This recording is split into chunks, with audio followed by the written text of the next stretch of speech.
We got to get rid of this loser. This guy is bad. He's disloyal to the Republican Party. He's disloyal to the people of Kentucky. And most importantly, he is disloyal to the United States of America. And he's got to be voted out of office as soon as possible. You raised a good question about the people who voted for Trump. As a voter in this district, let me stand up for my people. These people voted for Donald Trump. They also voted for Massie on the expectation that he would help Donald Trump enact his agenda.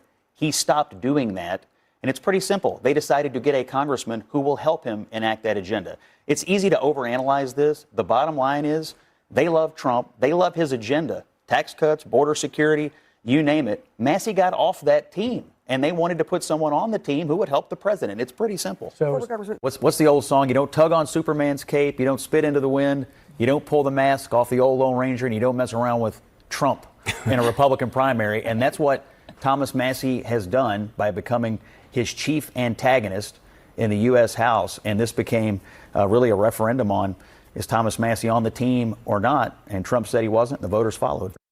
There has simply never been a political force like him. And as he redefines the GOP, President Donald J. Trump is even more actively redefining the midterms. You are watching the single most consequential political remapping of a major American political party in modern history play out in real time. Trump is not just the leader of the Republican Party. He is the Republican Party. And what he pulled off this week, this singular, extraordinary, jaw-dropping week, should be the front page of every newspaper in America. Make sure to stick with me to the very end of this video, because I'm going to show you exactly how Trump is building the most structurally dominant midterm map the GOP has seen in a generation. And there is absolutely nothing the fledgling Democrats could do to stop him. Greetings, everyone. It is I, Dr. Steve, and it is Live Stream Friday. I love seeing you guys on our Live Stream Friday. Look at all the comments.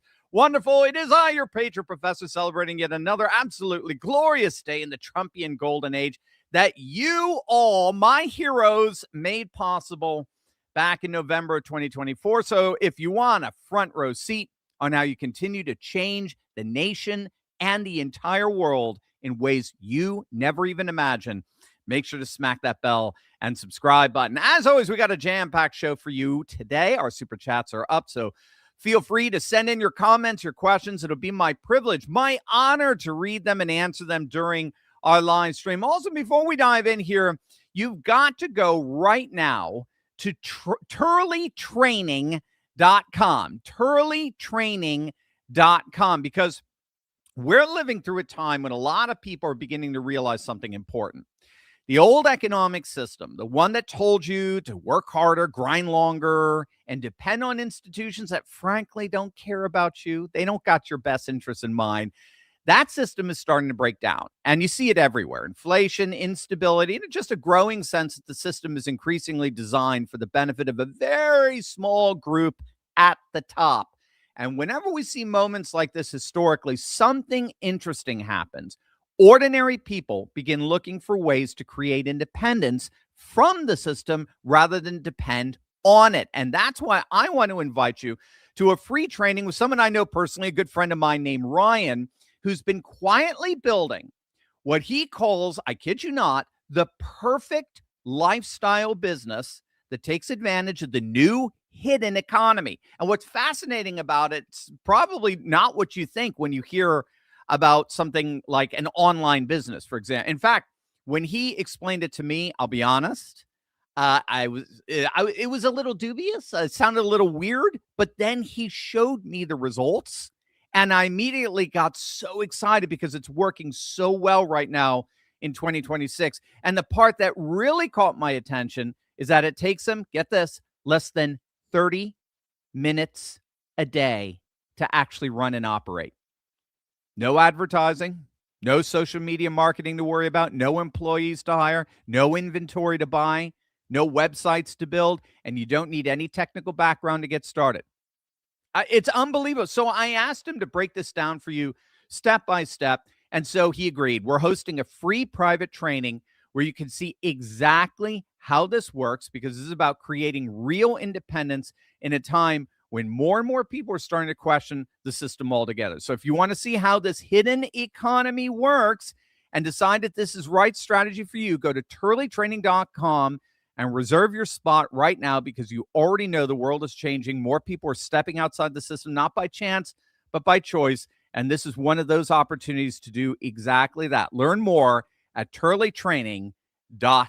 All right, let's dive right in here, gang. So let's start with it's got to be the single most important political statistic of the week. And I want to let this, you've just got to let this number sink in, because the legacy media is absolutely, desperately trying to stop you from seeing this. 37-0. You can be sure the legacy media's dwindling audience does not know this stat. I can assure you of that. 37-0. That is Donald Trump's endorsement record from Tuesday's May 19th primaries alone. 37 candidates endorsed by Trump running in states like Pennsylvania, Georgia, Alabama, Kentucky, Idaho, Oregon. Every single one of them, 100% won.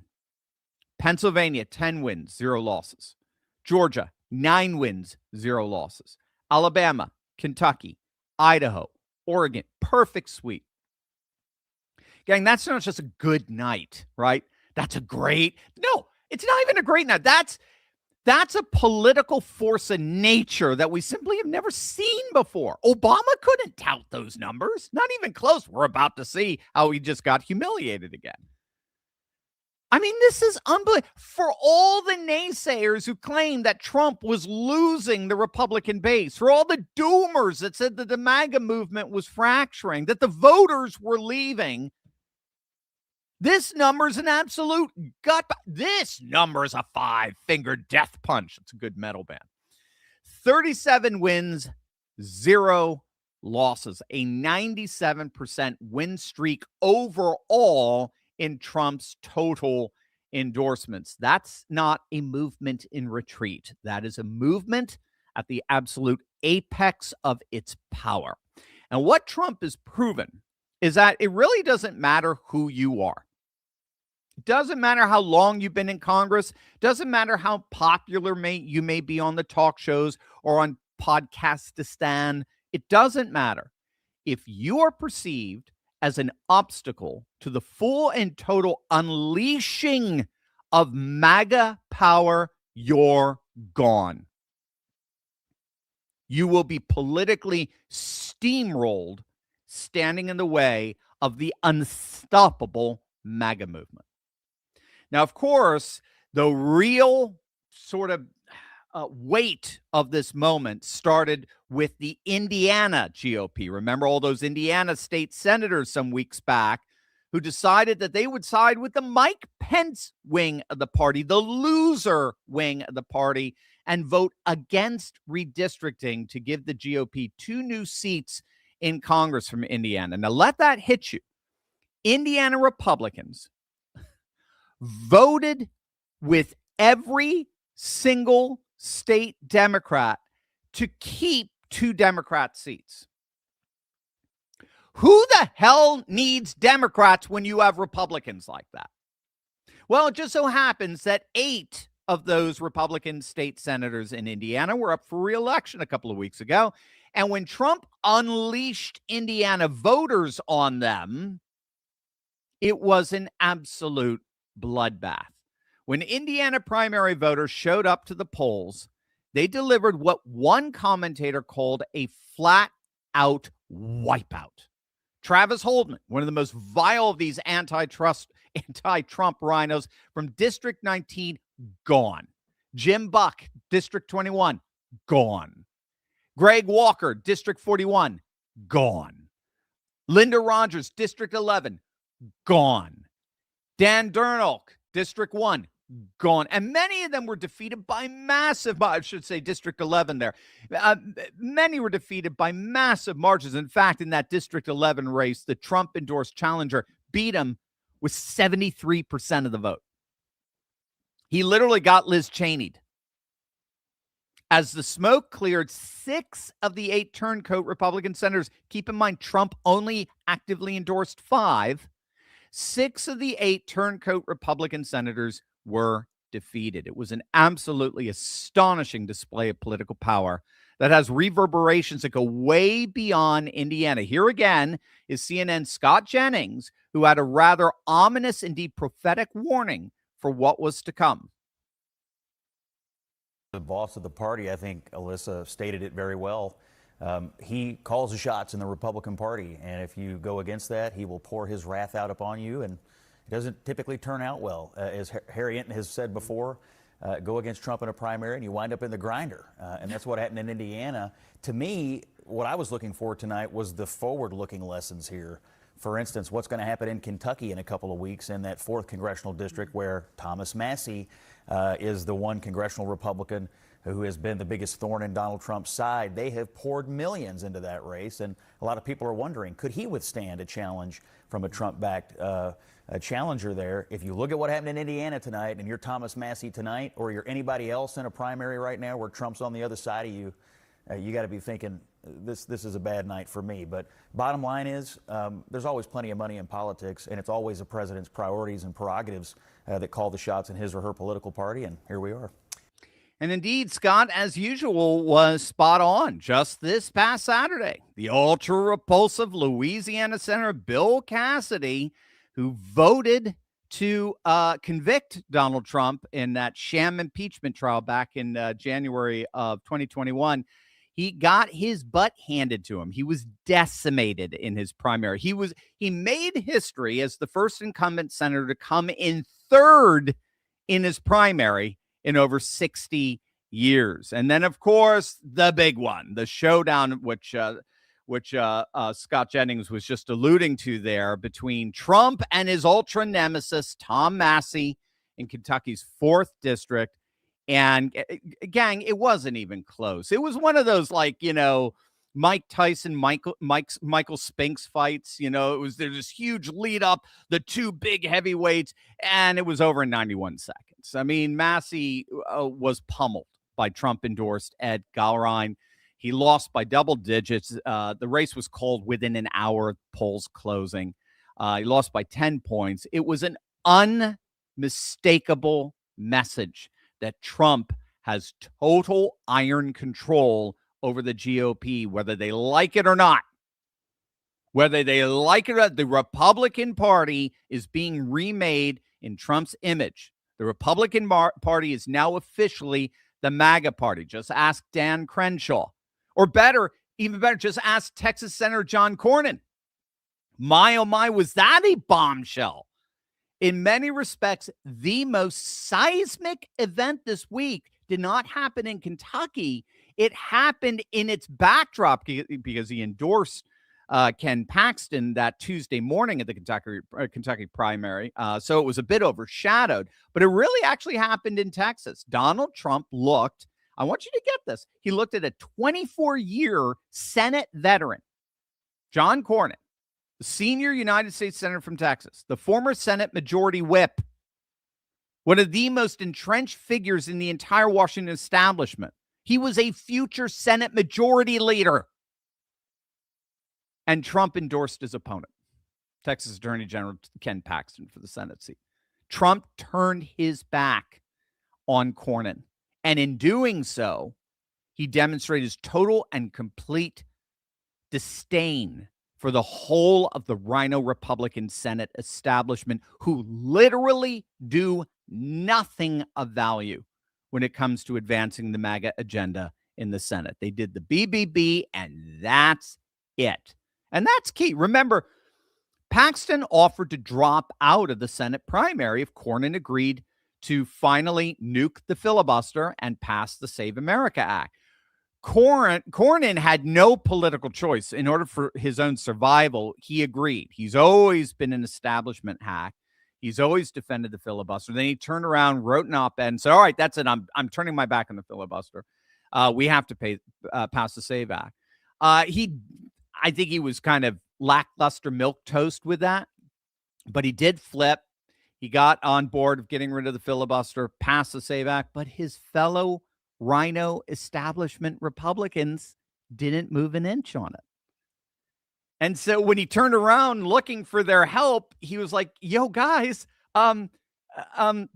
guys. And in failing to pass either of those legislative priorities, Trump just absolutely, I was going to do a chop, but I think it's better gut punch the establishment and endorse the incumbent senator's primary challenge, knocking out a 24-year Senate veteran. And the betting markets, I mean, yeah, I'm not kidding. I mean, obviously, Cornyn is gone. He's lost. Everyone's like, well, he may lose. No, he's lost. The betting markets recognized it instantly. Before the endorsement, Ken Paxton was sitting at roughly, he was in the lead, but roughly at about 48% odds in the prediction markets. Within hours of Trump's True Social post endorsing Paxton, Paxton shot up nearly to 100% to get the nomination. And Cornyn collapsed to single digits. That's not a campaign shift. That's a total annihilation. As a result of one endorsement, one post, done. Now, why does this matter so much beyond just Texas? Think about what that endorsement signals to every single Republican senator and congressman across the country who's been playing both sides. Every rhino in the Senate who's been quietly working to block Trump's agenda while publicly pretending to support it. Every establishment Republican who's been counting on their incumbency advantage and their DC donor network to carry them through another cycle. John Cornyn had all of it, the money, the establishment backing, decades of name recognition, the Fox News seal of approval, and it was all for naught. It all came crashing down with one single social media post. That's the power that this Trumpian presidency has over the Republican Party. And here's the deeper strategic genius of what Trump just did here. John Cornyn is not just any rhino. John Cornyn is actually the closest Senate ally to none other than Majority Leader John Thune, the man who's been the single greatest obstacle to the Save America Act, the man who refuses to nuke the filibuster, the man whose entire political strategy is to keep Trump's agenda permanently bottled up in procedural amber. By targeting Cornyn, Trump is sending an unmistakable message to Thune. You're next. The presidential endorsement is no longer a formality. It's no longer a courtesy. It's no longer a political favor. It is now a weapon. And Trump just showed the entire Republican Party exactly how that weapon works. Now, while all of this is happening, many of you may have missed the political earthquake that happened in the state of Georgia this week. There were two Georgia Supreme Court seats on the ballot Tuesday night, the same night that Massie went down. You had the Republican Charlie Bethel versus the ultra-woke Democrat Miracle Rankin in one race. And then you had the presiding justice, the Republican Sarah Warren versus former Democrat State Senator Jen Jordan in the other race. Now, technically, these are officially nonpartisan races. But let's be clear. Everyone knows whose side everybody's on. And guess who the Democrats rolled out to get the voters out? Yep. Barack Hussein Obama. Oh, you skipped one, guys. You should have one there. Where's Barack? No. Yeah, you missed it. I love my producers. I love them. But sometimes I just go, did I miss it there? Maybe I forgot to put it in my notes there. Yeah, Barack Hussein Obama. Obama himself came off the sidelines to personally endorse Rankin and Jordan for the Georgia Supreme Court. He posted a statement calling these races critical to voting rights and basic freedoms, blah, blah, blah, blah. He used his full moral and political capital to try to drag the Democrat candidates over the finish line in a state that Democrats have been desperately trying to lock down as their midterm centerpiece, Georgia. The results? Now you can show it. It was a GOP blowout, an absolute blowout. Charlie Bethel won. Sarah Warren won. Sarah Warren won 60% of the vote. Trump's endorsed picks went 100% in every race Tuesday. Obama's endorsements went 0 for 2. So that's not just a political result, that's a verdict. Voters in what may be the most pivotal swing state in the 2026 midterm map chose Republicans over Democrats in statewide races, while Democratic energy was supposedly at its highest. They were the most enthusiastic. They were the most jazzed. They couldn't wait to get out and vote. Remember the Wisconsin Supreme Court, state Supreme Court vote? They killed us. They clocked us. The same thing was supposed to happen here, and it didn't. Both, not one, two Republicans won handily. And here's the civilizational bottom line about what this means. Republican-based voters are awake in a way they simply have not been in an off-year election in modern memory. These are the kind of state Supreme Court races that Republicans have routinely lost for years, i.e. Wisconsin, because low-propensity MAGA voters simply don't show up for low-profile races. But that simply didn't happen here. Those low-propensity voters showed up on Tuesday. They showed up in Georgia. They showed up in Kentucky. They showed up in elections all across the country. And they sent one unmistakable message. We want MAGA. We voted for Trump, and we want Trump's America First agenda as he defines it. Not some faction, not some splinter or marginal group, not some interest group. It's Trump's agenda that we voted for, and Trump's alone. But gang, this is nothing. This is actually just the tip of the iceberg. Because Trump is changing politics in far more profound and fundamental ways than simply his endorsements. He is overseeing the literal remapping of the nation's congressional districts. And more pundits are now shocked to discover that it involves nothing less than a permanent Republican congressional majority for the next generation. It's really happening, and it's bigger than anyone could have ever imagined. But first, gang, if you are just joining us, our super chats are up, so feel free to send in your comments and questions. I'll be happy to answer them on our live stream here.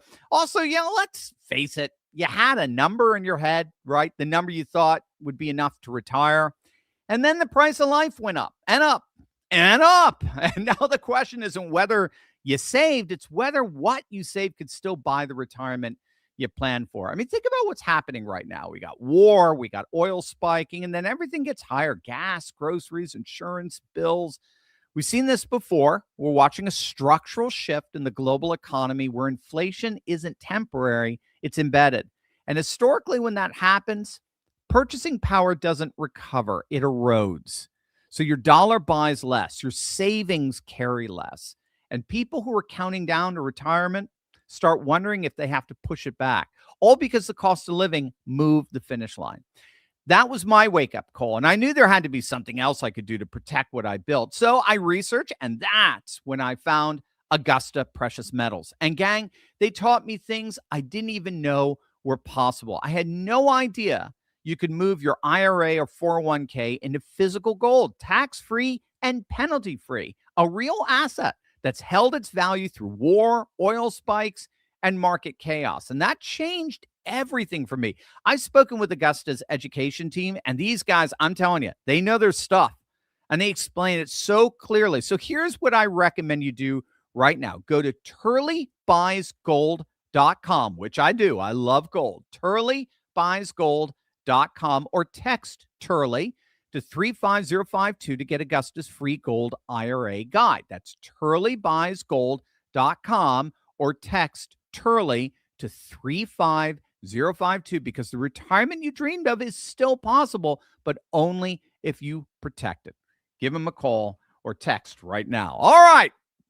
Feast your eyes on this glorious piece of artwork, this wonderful map, this deep red map. This is the latest midterms forecast map from Inside Elections. They have the GOP now at a solid 215 seats going into the midterms, nearly 10 more than the Democrats. The Republicans need only 3 more seats to keep the majority. That's it, according to Inside Elections. Now, again, this is astonishing here. We have not seen this before. We've not seen the GOP in a midterm election when they're the party in power going into a midterms ahead. It's almost always inevitably the Democrat. Of course, it's always the Democrat. The key is, remember, midterm elections for the party in power sucks. Midterm elections for the party in power sucks. Our good friend Seth Keshel, the election analyst, likes to say that. There's just no way around it. There's only been 3 times in the last century where the party in power has not lost seats in the midterms. 3. But if ever there were a 4th, I think we're staring at it. Now, the key here, what's very important, is that this isn't about polling. It's not about the generic ballot of, who you're going to vote for and the likes. This is about the structural architecture of permanent victory. Now, the foundation for this architecture is, of course, the Supreme Court's April 29th ruling in Louisiana versus Calais, a 6-3 decision authored by Justice Alito that fundamentally transformed the redistricting landscape. The court ruled that Louisiana's majority black district was an unconstitutional racial gerrymander, and in doing so, significantly raised the evidentiary burden for racial discrimination claims under Section 2 of the Voting Rights Act.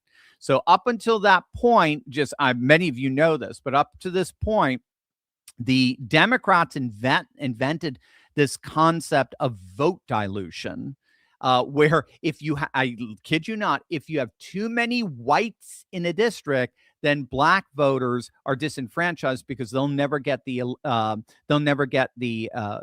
politician they want elected. And they did the same thing with Latino or any non-white group. That's why they started creating what are called majority minority districts. They actually used this notion of vote dilution under Section 2 of the Voting Rights Act to more or less redraw the congressional district maps across the country, guaranteeing Democrat seats.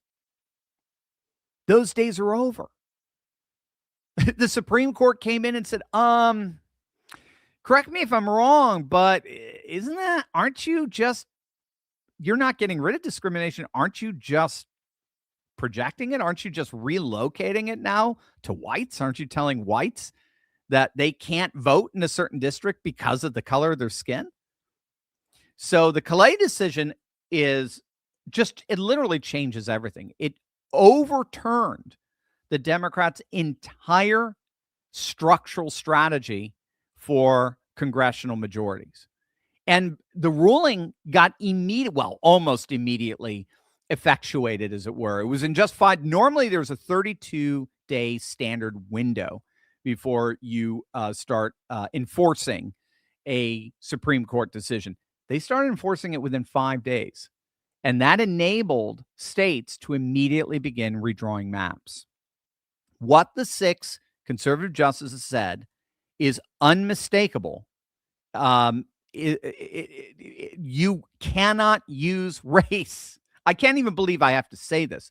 You cannot use race as the dominant factor in drawing congressional districts. Even if you call it, I don't care if you call it a remedy. I don't care if you call it justice. I don't care what you call it, equity. Call it Stephen. Call it whatever you want. It's still wrong. It's still reverse racism.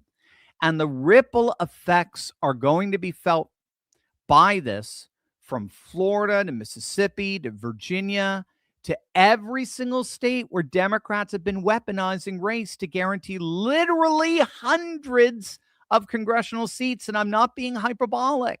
This isn't a matter of a couple of dozen here or there like Politico originally projected. We're talking hundreds. The American Spectator just published a very interesting piece, seriously asking the question as to whether the Democrat Party could even survive the Calais decision. given that so much of their power has been accumulated over the last 4 decades based more on geography than issues. The Spectator noted that the Democrats are poised to lose not just seats, they are on the cusp instead of structural, institutional, and perhaps permanent collapse as a viable national party. And here's why that conclusion is not as hyperbolic as it might sound. Ballotpedia used data straight from the U.S. Census Bureau's 2024 American Community Survey, and they identified 148 House districts that were drawn with race as the predominant factor under the old Section 2 standard, under the vote dilution standard. 148 seats. That's a full 1/3 of the entire House of Representatives. And of those 148 districts, 122 are currently held by Democrats. 122. Gang, that's more than half of the Democrats' entire 212-seat House caucus sitting on maps that Calais just declared legally suspect. More than half their entire caucus, built on a foundation of race-based cartography that the Supreme Court has now condemned. And if you could believe it, it actually gets worse. The Democrat Stacey Abrams, right, the 2-time loser for Georgia's governor, to her credit, she's openly panicking about the scope of the problem for Democrats, because she's arguing the scope goes way beyond congressional redistricting. That's what so many people don't get. Calais didn't just address the drawing of federal congressional lines. It laid down a constitutional principle that race cannot be the predominant factor in drawing any electoral district. That means state legislative districts. That means county commission districts. That means school board districts.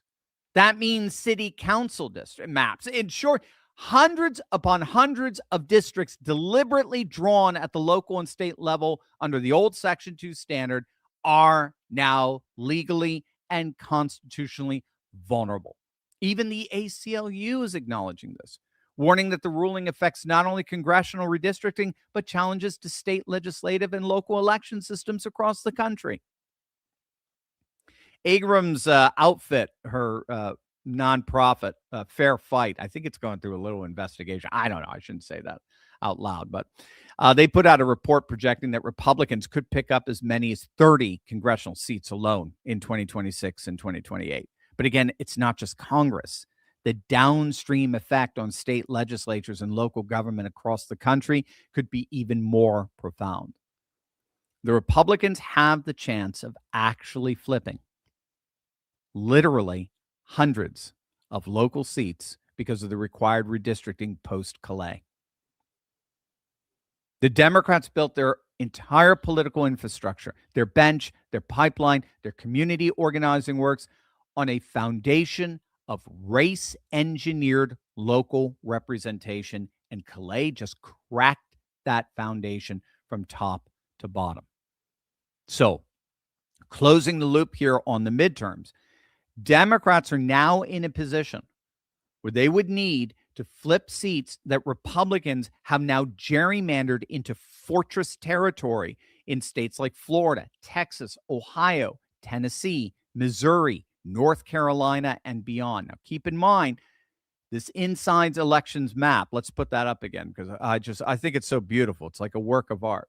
It doesn't yet include, there it is, beautiful. It doesn't yet include the new seats we're seeing coming from states like South Carolina, or the new seat from Mississippi, or the new seats, as many as 4, coming from Georgia, at least by 2028. And we could keep going on and on and on. The redistricting realignment has just started.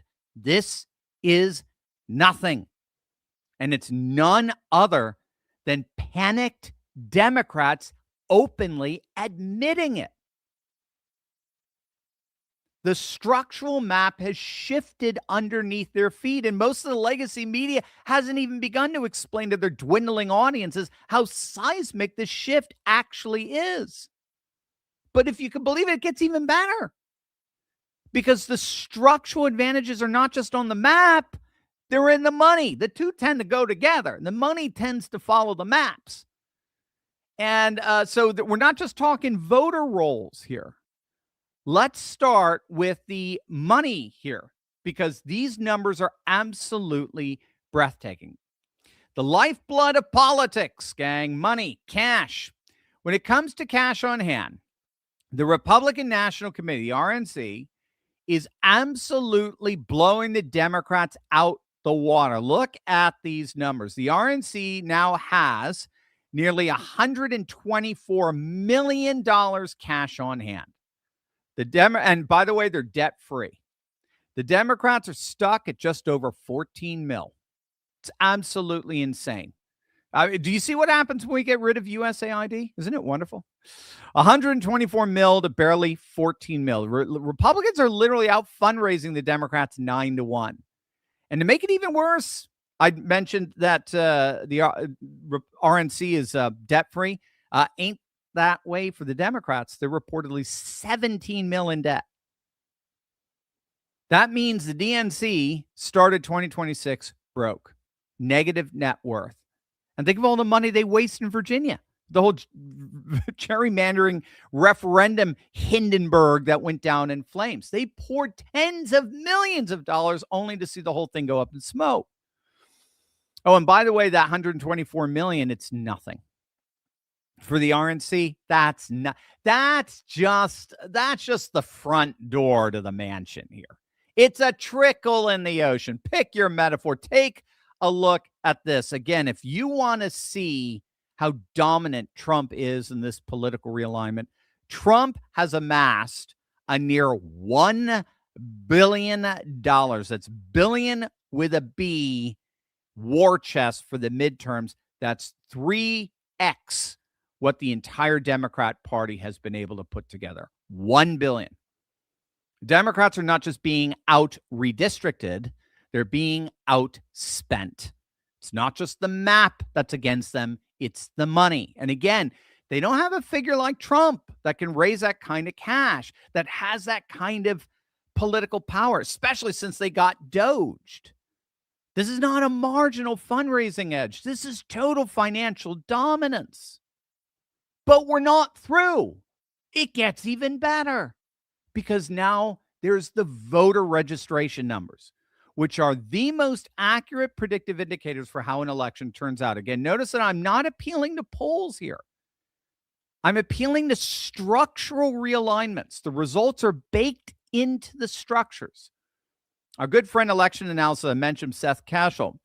He has confirmed that the Republican voter registration advantage is continuing as we speak. This is now a near 6-year voter realignment, a 6-year voter registration advantage that is completely reshaping the electoral map across all 30 states that track party affiliation. Democrats have lost a net of over 5 million voters to Republicans since 2020. Can you imagine how many they've lost since the mass deportations or since the mass voter roll purges that's been happening over the last 16 months or so? I mean, it's absolutely astonishing. Even in Pennsylvania, my backyard here, where things are they were looking a little iffy there for the last couple of months with some big gains by Democrats. Even there, the Republicans have regained the lead in voter registration. And the key here is that voter registration is not just a snapshot in today's political preferences. It's a geological record of a shifting American electorate. When a voter changes their registration from Democrat to Republican, they're not just casting a vote. They're making an identity declaration. Rarely does a voter deliberately identify as a registered voter and then turn around and vote for the other identity. And we're watching that declaration happen on a mass scale in battleground states and swing counties and local communities that are working together with the new map and the massive money that's giving the GOP a very real structural advantage going into these midterms. So, in sum, what does all of this ultimately mean? The 37-0 endorsement sweep, the Massie and Cornyn earthquakes, the Georgia bellwether result, the redistricting revolution, the billion-dollar financial fortress, the voter registration tidal wave. What are we actually watching here? I would argue that we're watching the full expression of what I've been calling a civilizational realignment happening at every level of the American political system simultaneously. Down ballot, up ballot, on the map, in the money, in the voter rolls, in the courtrooms. Donald Trump is not just the most dominant figure in American electoral politics. He is systematically rebuilding the Republican Party from the precinct level to the Senate cloakroom. He is retiring the establishment candidates who blocked his agenda. He's installing MAGA loyalists who will fight. He's reshaping the congressional map with a redistricting revolution that Democrats have no legal tools left to stop. Like I said, they're helpless. When a party has 215 safe seats and only needs 3 more to keep the majority, when it has 8 times its opponent's cash reserves, when its voter registration is surging in states like Nevada and North Carolina and Florida, when its base voters are showing up for state Supreme Court races in Georgia at levels not seen in a generation, that's not a party stumbling towards defeat. That's a party that's been strategically repositioned brick by brick, map line by map line, endorsement by endorsement for exactly this moment. The Democrats' dumpster fire is burning. They are in total disarray. Maybe we could talk about their autopsy report. I don't know if you saw that, but they can't even openly say why they lost in that landslide election back in 2024. They can't openly say it. They can't even agree where the dumpster is. The Republicans, by contrast, they're building a cathedral. And Donald Trump is the architect. It is making America great again in ways we never even imagined. Over to you guys. Over to you. I want to hear what you have to say. Remember, our super chats are live. So our moderator, Josh, is putting together your questions. If you have any questions, go ahead and shoot them over to us. It'll be my honor, my privilege to answer them during this live stream. Also, did you know that U.S. life expectancy actually peaked at 78 years back in 2014? And global life expectancy is declining for the first time in 30 years because people are aging faster than ever before. And this is largely due to more toxins in the air and chemicals in our soil and our food and other external factors that are new to us. Now, what most people don't know is that we can actually fight aging on a cellular level. Scientists have discovered that kimchi actually slows the aging process of human cells, helping to protect them and delay aging. The power of nature can outweigh the power of pharmaceuticals without the nasty side effects. And now you get all the benefits of kimchi in a simple capsule with Kimchi One. I take Kimchi One every single day. I absolutely love it. Each capsule delivers over 900 probiotic strains plus antioxidants and enzymes that support your digestion, your metabolism, your skin health from the inside out. You know, as we age, we do become more susceptible to like microbial threats and harmful viruses, bacteria. But the beauty is that Kimchi One is a natural antimicrobial, helping your body fight off harmful bacteria, viruses, and even toxins while boosting immunity and energy. And best of all, Kimchi One, it's 100% made in America. It's all natural, non-GMO. So do what I do. Support your gut, protect your cells, and feel younger every day with Kimchi One from Brightcore. Today, you can get an exclusive offer by clicking the link below. Just use code Turley for 25% off your entire order. Oh, you know, for an even better deal, call my friends at Brightcore. You're going to get 50% off your order plus free shipping. Give them a call right now, 888-597-0233. That's 888-597-0233. All right, Josh, what do we got? Fusion Kelly, thank you so much. I think it's Funshine. Fusion. All of the ancient New Testament scripts and ancient Greek scripts were all written in capitals and without any breaks. So the original manuscripts or the earliest manuscripts of the New Testament are all uncials and no breaks. So when I was studying that, I had to learn how to read without little dashes and breaks and so forth. They're called uncials. And unfortunately, as you can see, fun shine, Kelly, I have lost that ability. Thank you so much for the super sticker. Very nice. Very kind of you. Avoids Pike's super sticker. Thank you, sir. Very kind. Maximum, what is thinking and how is it done? Oh, my heavens. Very good question, Max. Yeah, what is thinking? So just from the I mean, I'm gonna take a swing at this here just from what I remember of forging this. So we tend, as modernists, we tend to think of thinking as an action, as a practice. And it is an action, it is a practice. But the ancients tended to think of thinking as, in many respects, a revelation of eternity, a revelation of infinity, a revelation of a metaphysical world that extends beyond the physical. So, and the basic gist of this is, and this is what separates it from a lot of like modern views that are, by the way, modern day consciousness studies are actually going back more towards the ancient view that consciousness precedes creation, that the mind precedes matter. But they basically saw the human mind as an indicator of a reality that cannot be reduced to the physical. So if I were to open up your brain, Maximilian, I'll never find your thoughts. I'll never find your personality. I'll never find your hopes, your dreams, your visions, and so forth. It's not part of your brain. It exists in the brain. The state of the brain can impair and affect how I think with this image or this indicator of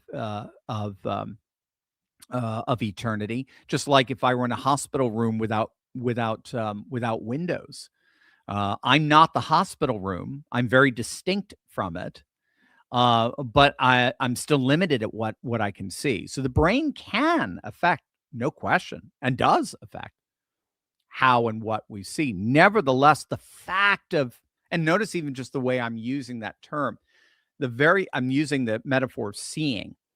The act of thinking was interpreted in the ancient world as a form of seeing. They use the term theoria for it. It literally means to gaze. And I see the world as a form of a metaphysical reality that is not of this world. A reality that exists, but it is not biology, chemistry, and physics. And it's not time, space, and matter. It goes beyond. So that's what we mean by spiritual. I don't like the word because it has kind of guru-like connotations in our modern world today. But all it means is it's not dependent on physical, tangible, biological, chemical processes, as it were. Biological, chemical, physical processes are ultimately dependent on it. Mind precedes matter.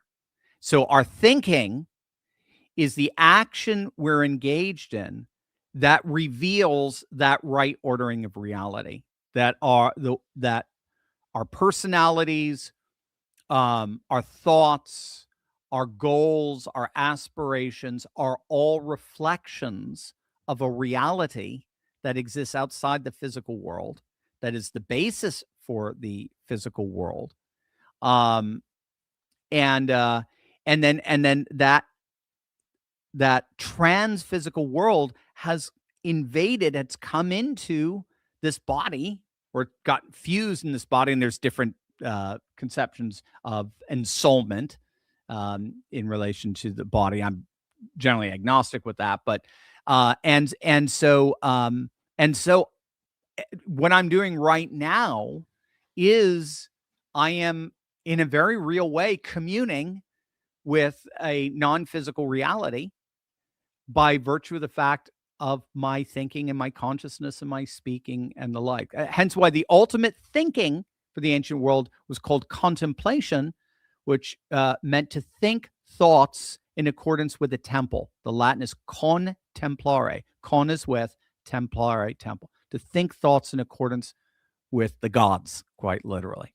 So that's thinking. Thinking is it's the, for lack of a better term, it's kind of like it's a divine spark within us, and it is the and in the Christian tradition, it is one of the key elements of being an image of God, receiving the communicable attributes of God that makes humanity distinct in the world as God's representative in the world, as being sons of God, as it were, as mediators, because we've got minds that are more akin to heaven, but we've got bodies that are akin to the earth, and so we mediate heaven and earth together. Of course, our sin destroyed that, so there need to be a new mediator, and hence there's Christ, and Christ is the one who restores that Adamic mediation of bringing heaven and earth together in his divinity and his humanity. So there you go. Rebel Squirrel, I think President Trump is the modern political reincarnation of Andrew Jackson. You're not alone in that. That's Victor Davis Hanson said that over and over and over again, the historian, that the more and more he studies Trump, the more and more he studies history, then he is convinced he is basically a modern version of Jackson. Both political outsiders became leaders of anti-establishment populist movements that fundamentally transformed American politics and government. It had plenty of enemies too, we might add. Lots of obstacles in their way in the process. So absolutely, Rebel. I think you're absolutely right. I'd love to riff off that a bit more. I mean, we're definitely this is why I don't buy the notion that I know some big like Massieites are wetting the bed over neocons taking over the MAGA movement. And I just think, again, I just look at what Trump just did to Cornyn, for heaven's sakes. I mean, it's just so patently absurd. It's like, look at what he did to Cassidy. I mean, look at what he did to Dan Crenshaw. I mean, it's just, he doesn't, what a lot of people don't get with Trump, and maybe there's a Rebel Squirrel, check if there's because I don't know. I don't have the historical acumen for this. I wonder if there is a parallel to the way Jackson functioned, because Trump doesn't care what you profess to be. He doesn't care your ideology. He doesn't care if you're a neocon. He doesn't care if you're establishment. He doesn't care if you're if you claim to be MAGA faithful, the torchbearer for MAGA, i.e. MTG. He doesn't care if you're a libertarian populist. He doesn't care he doesn't care if you're Christian conservative, i.e. Mike Pence. He doesn't care who you are. Are you on board? Are you ready for war? We're going in. We're taking over. We are literally taking over Washington, D.C., architecturally as well as politically. We're taking it all over. The Arc of Liberty, by the way, just got approved. Yes. I love classical architecture. We're taking over, and then we're taking, and the process, we're taking over the entire nation. We're going to create a Republican supermajority for the foreseeable future. Are you in? Are you in? Oh, and at the same time, we're going to create a networked multipolarity of American brokered alliances stretching all the way from the Western Hemisphere through Greenland, through Europe, but primarily at this point, it looks like more Central Europe and Eastern Europe, through the Mediterranean, through Israel, through the Abrahamic Accords realigned Middle East, through the I2U2 into India, into the Indo-Pacific with India, Australia, and Japan. And by the way, in the process, we're going to we are going to literally control the 4 most important energy choke points on the planet, including the Strait of Malacca, after with this kind of quad, Iran, Australia, Japan structure. We've just brought in Indonesia and Malaysia. Singapore's always been with us. So now we have basic control over Malacca, through which China gets 80% of its imports. We're going to do that too. So we are going to create a permanent MAGA majority in this country, and then we are going to create a permanent MAGA-centered networked multipolarity throughout the world, literally from North America all the way to Japan. Are you in? Are you in? And what we're finding is there's a lot of people going, no, I don't want to do it, for all their own reasons. It doesn't matter. Some are principled concern. Doesn't matter. Some are true MAGA. Doesn't matter. Some are, we in the establishment. Doesn't matter. Are you in? Are you ready to play ball? That's what we're here to do. We're here to win, win, win. Fight, fight, fight. And if you're not on the team, forgive my French, hold your fuck off. You're done. I don't care who you are. I don't care. I don't care if you're Marjorie Taylor Greene. I don't care if you're Massie. I don't care if you're Cornyn. I don't care. I don't care if you're Thune. That was the message I think Cornyn said to Thune. I don't care who you are. You're gone. I don't care if you're Pence. I don't care if you were my vice president. You're gone. We're winners. You're a loser. Go join your losers. So you've got it. I'm really curious to what extent. So I'm going off on this whole tangent here, but I'm really curious to what extent Andrew Jackson reflected those very values as well. Perhaps in our next live stream, you can tell me, Rebel Squirrel. Oh, I'll do a little dabbling myself as well. Very cool. Don DeJoyner, what can Donald Trump do since Rhino John Thune is not going to work for the American people? Can the Senate hold a majority vote? Yeah. No, they can. This is the ultimate frustration that Trump has with Thune. Thune is a whiner. Thune is whining that he doesn't have the votes. Now, say what you want about Mike Johnson. Mike Johnson does not whine. And I'm very impressed with it. It took him a while to get his mojo and get kind of his balance. He found it. No one could have steered the Republican thin majority that we have in Congress like Mike Johnson. He's done an excellent job. Kudos to him. Is he MAGA all that? No, again, Trump don't care. Trump's MAGA. We don't need anybody else to be MAGA. It's Trump's MAGA. Are you going to play? Are you going to play ball, right? Are you going to fight? So the problem with Thune is he's not fighting. The problem with Thune is Thune's like, well, I can't find the votes. And Trump's like, well, find other votes. Do what you're going to. Well, but then we got the filibuster. Well, then get rid of the filibuster. But I don't have the votes to get rid of the filibuster. Well, then put it as a reconciliation bill. Yeah, but then the parliamentarian won't pass it. Well, then get rid of the parliamentarian. Oh, but I can't do that. That'll look too partisan. So he is not fighting. He's not a fighter. So I'm still holding out for this, but we've got two things. We've got Trump. Trump is going to get his SAVE Act. Okay. No way around it. If he has to sign his own executive order, he'll do it. Okay. And he'll do it. And then let it get beaten up in the courts or whatever. But at the very least, we can begin the process of establishing voter ID in elections that 90% of the population wants to see, and then proof of citizenship and the like. So at the very least. Apparently, he does have a lot of evidence of how 2020 was rigged that he's going to bring forward. He doesn't have to convince the legacy media. Obviously, you can't because they were part of the rigging. You don't have to convince the you just have to convince enough Republicans to start flipping out on their Republican representatives and senators, and then they move.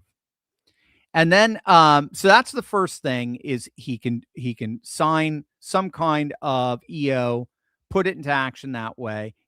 It's limited because it'll get held up in the courts, but so would legislation getting passed into law. But regardless, he could do that.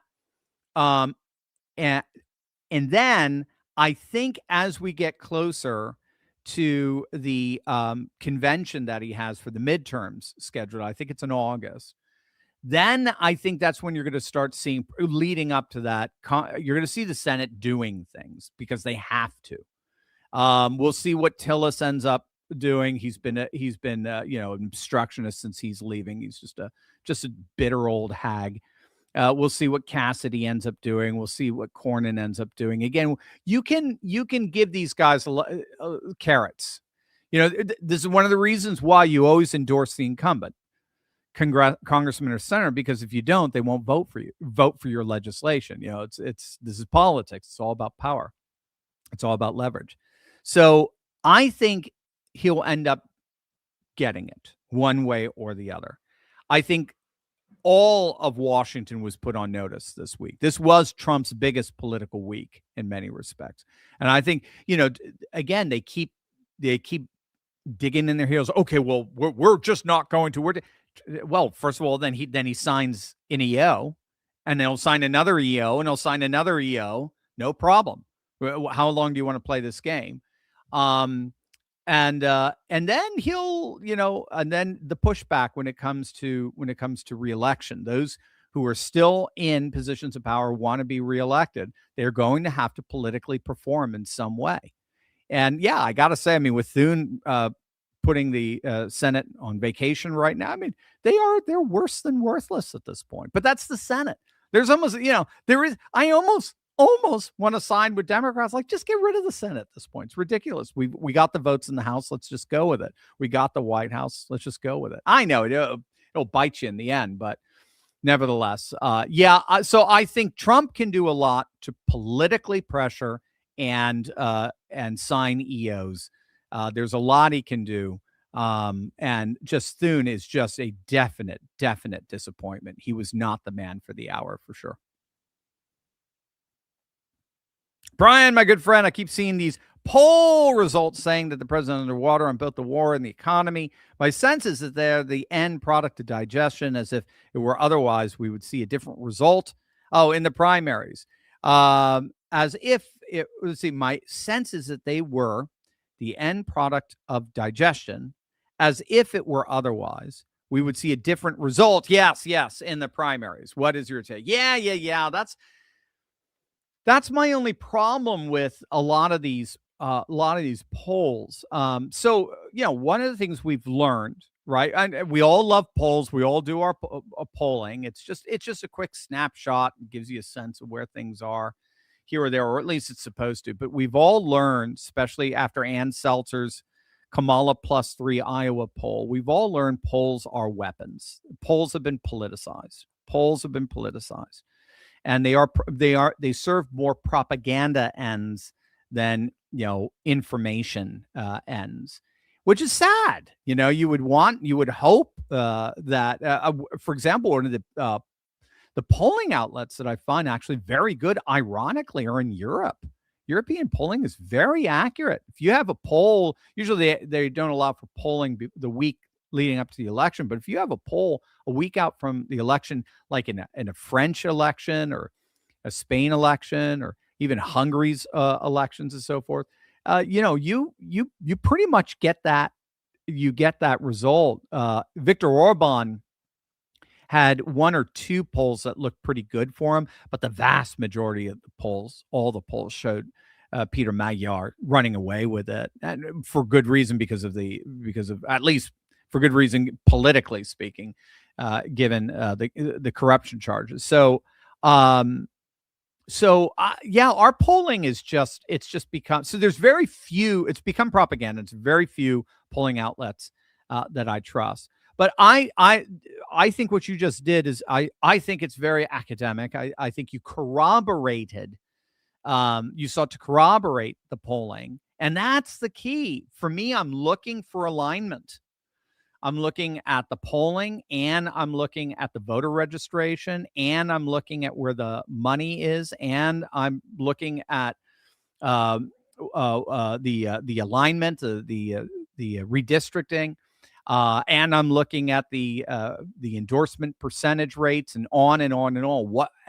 So what I'm seeing is I'm seeing all of what I like to call the structural indicators, right? So the money, the redistricting, the voting registrations, those are really solid. Those are those don't change. You got $1 billion or you don't, right? You have 15 or 16 new seats or you don't. You've got 1.5 million more voter registrations or you don't. I mean, those are really fixed. Those are structural. I like to balance out the polling with the structure. And one of the reasons why I don't buy a lot of the pro-Democrat polling is because structurally they're a mess. I mean, literally everywhere. They're a mess with redistricting. They're a mess with their voter registrations. They're a mess with their finances. They're a mess. And they couldn't even pass a stupid, redistricting map in Virginia after their Democrat candidate won by 15 points. They couldn't even do that. So something tells me that those polls are suspect. So again, polling, I'm more and more relying on the structural indicators that seem to be a lot more solid than and far less manipulated than polling.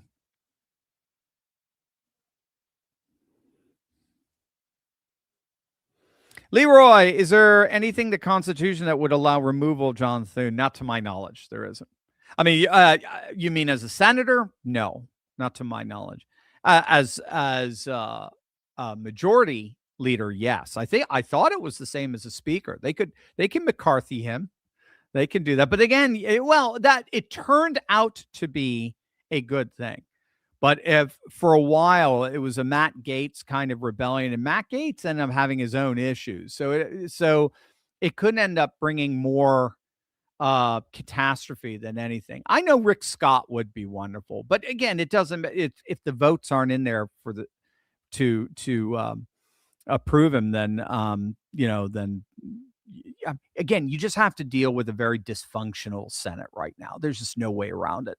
And no matter how you rearrange the furniture, it's still you're still in a lunatic asylum. It's a very dysfunctional place. It's going to take a long time. The Senate will be the last place to be fixed, I think. We've already done a really good job with the House. We've got the Supreme Court. We got it. And we obviously have the presidency. Senate is just, it's going to take it's our House of Lords. And it's just where politics goes to get paralyzed, basically. Joan, I can't help but notice that conservative commentators born since the Iranian Revolution in 1979 tend to be dismissive of Iran as a threat to world peace. I can recall a Girl Scout event for international students held during the revolution. I offered sympathy to some from Iran, saying I was glad they were here where it was safe. The response was shocking. Oh, no, I would love to be there. There's so much love. I stared at a crazy person. And they still have crazies. Yeah. No, I know. I mean, again, sure. No question about it. I mean, don't get me wrong. I mean, we're living in an age. We have to understand we are living in an age where constitutional theocracies are becoming the dominant form of government in the world. Constitutional theocracies make up about 40% of the world's national governments. And a constitutional theocracy is where a traditional world religion forms overtly the basis for their constitutional law.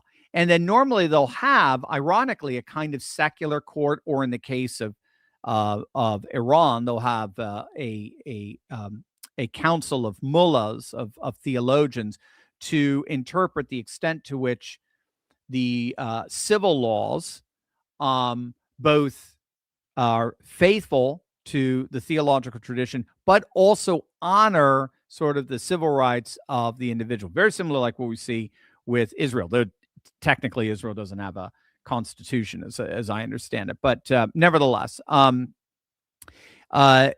And so it's about 40% of the world's nations, which makes up their population, makes up about 55% of the world's population. So constitutional theocracies, and some have even called the United States a soft theocracy just because we are so religiously minded. It just even from the shining city on a hill, a scripture, that mythos that sustains our identity. It comes straight from the words of Christ. So regardless, just a lot of people are comfortable with what they have in a place like Iran. I know for liberty-minded people, that's almost crazy and insane. But you have to understand, we're in a civilizationalist period where we're moving away from the idea that there's a one-size-fits-all political and economic system for all people, for all times. We're moving away from that and are going towards nation, culture, custom, tradition as the basis for political identity. And for many Persians, the Iranian regime, they appreciate it. Now, I don't think they're the majority. As a matter of fact, we do have, and you're talking about people who were born after the revolution, people inside to my knowledge, some of the more accurate studies show upwards of 80 to 90% want the regime gone. It's that unpopular. Mosques have closed at a rate of about 75%. People are voting with their feet. They don't want to be lectured to by a mullah who's going to give them their kind of weird sort of Shiite messianic theology. I'm just giving you the sense of where they're coming from. So, and remember, it's not Shiite per se, because the Azeris in Azerbaijan, they're Shiite, but yet they get along very well with Israel and very, very well with Sunnis, particularly Turkey, because they're fellow Turks. So, anyway, you just have to understand, when I hear people talk that way, I just see civilizationalist mindset. That's all I'm seeing. It's irrelevant to the geopolitical structure that's emerging, where Trump said, I can, in one fell swoop, get rid of the biggest impediment to an Abraham Accords brokered peace and prosperity in the Middle East, and permanently box out China from having control over the Strait of Hormuz via their proxy Iran. If I take out Iran, those two good things happen. America's stronger, the world is stronger, and the free world is stronger. And that's why he's doing it. So, yeah, that's what I would say. It kind of has little to do whether they're authoritarian or not. Richard, Dr. Steve, quite a while back, I saw a video of you playing classical guitar in a recital-like setting. Made me smile. Would like to replay again. Oh, Richard, so would I. my tired hands. So would I. I'm growing out the nails a little bit. I just, honestly, what happens is if you don't know, I was a professional classical guitarist for the first years of my adult life. I went to music conservatory, Peabody Conservatory. As a matter of fact, somebody was pointing out to me that when you punch my name in to Google, a lot of times it'll say like American classical guitarist. I think it's very interesting because I really kind of I bowed out of the pro scene. Oh gosh, as early as 2002, 2005, maybe 2006 was my last concert, something like that. And anyway, since then, I just don't practice that much. And just because my time is consumed with other things. And when I played, I hate to say it, but I played professionally. I played to make a living. It wasn't quite out of love per se. I loved it, but it was part and parcel of a musician's life. And I just don't have that life anymore. So I don't know how to fit it in. So pray for me, and maybe I'll try to figure to fit it in, because every time I do, life comes in and it gets interrupted, and I don't touch it for months. So hopefully we'll see.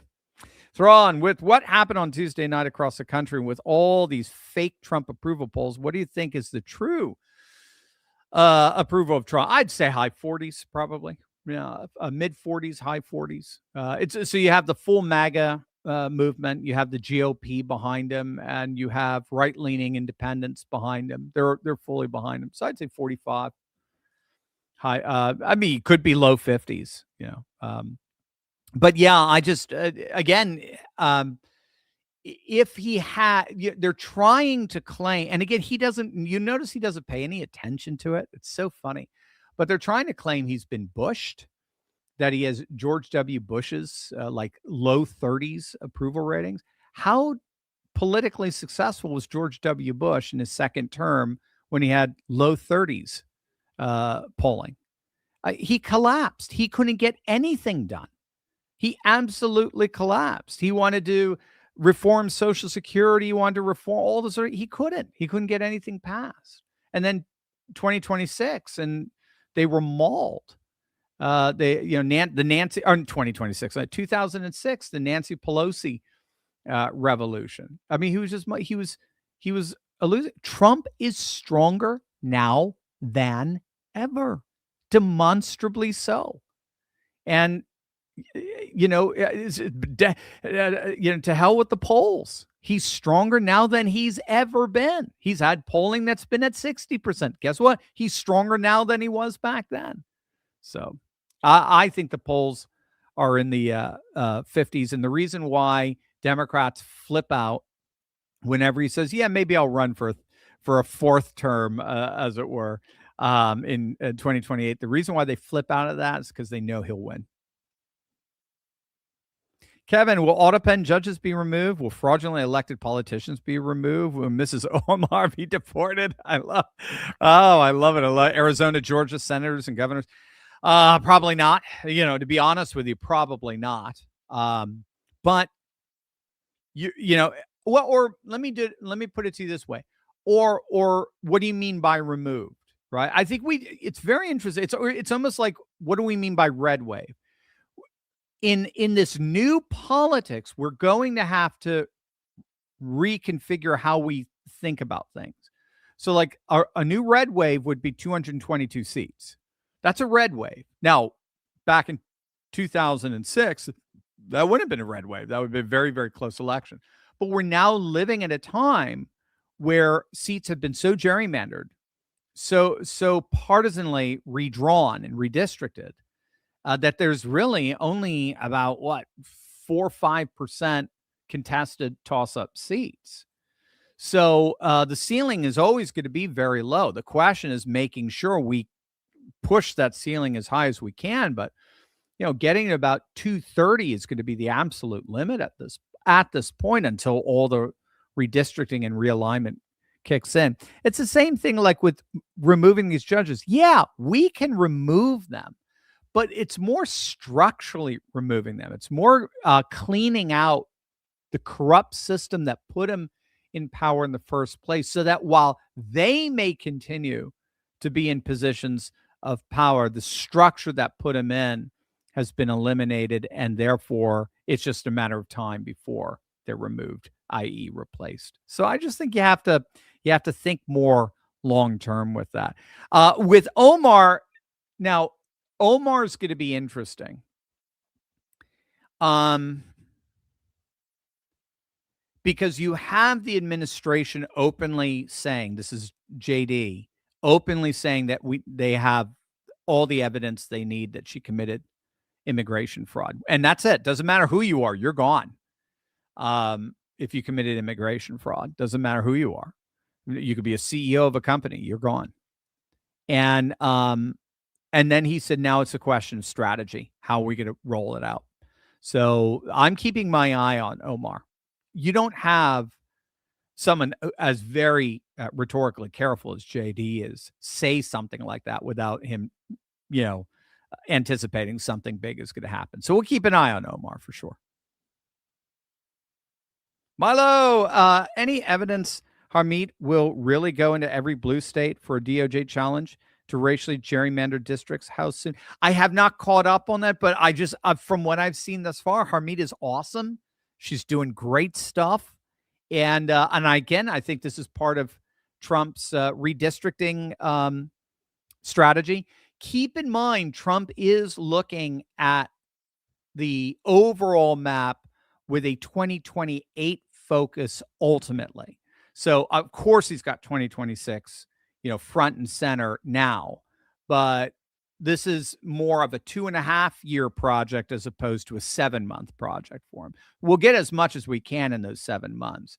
But over the course of 2.5 years, I think you can bet Harmeet will be in every blue state and overturning the racially gerrymandered districts at the federal level, state level, and local level. Remember, it goes all the way. We're talking, every kind of district imaginable.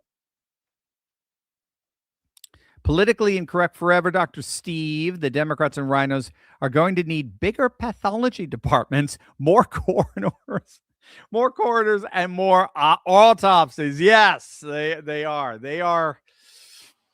They're in trouble, obviously. I mean, if you looked at, I mean, obviously I didn't read through the whole thing, but the Democrat autopsy that's been out apparently it was authored for over a year, written by one person apparently, and even the head of the DNC's chairman is distancing himself from it. But it basically, look, it's written by a bunch of woke people who don't know what a woman is. So how can they know what's behind a catastrophe like this? I mean, so it's probably the single most ridiculous autopsy or supposed self-reflection imaginable. It's really an attempt to just say, when all said and done, we were right, you voters were just too stupid to realize it. Senator Furd, at this rate, the DNC is looking at becoming a regional party at the coast. The alternative is tacking to center left and winning the Blue Dogs back. Yes. Yeah. Now,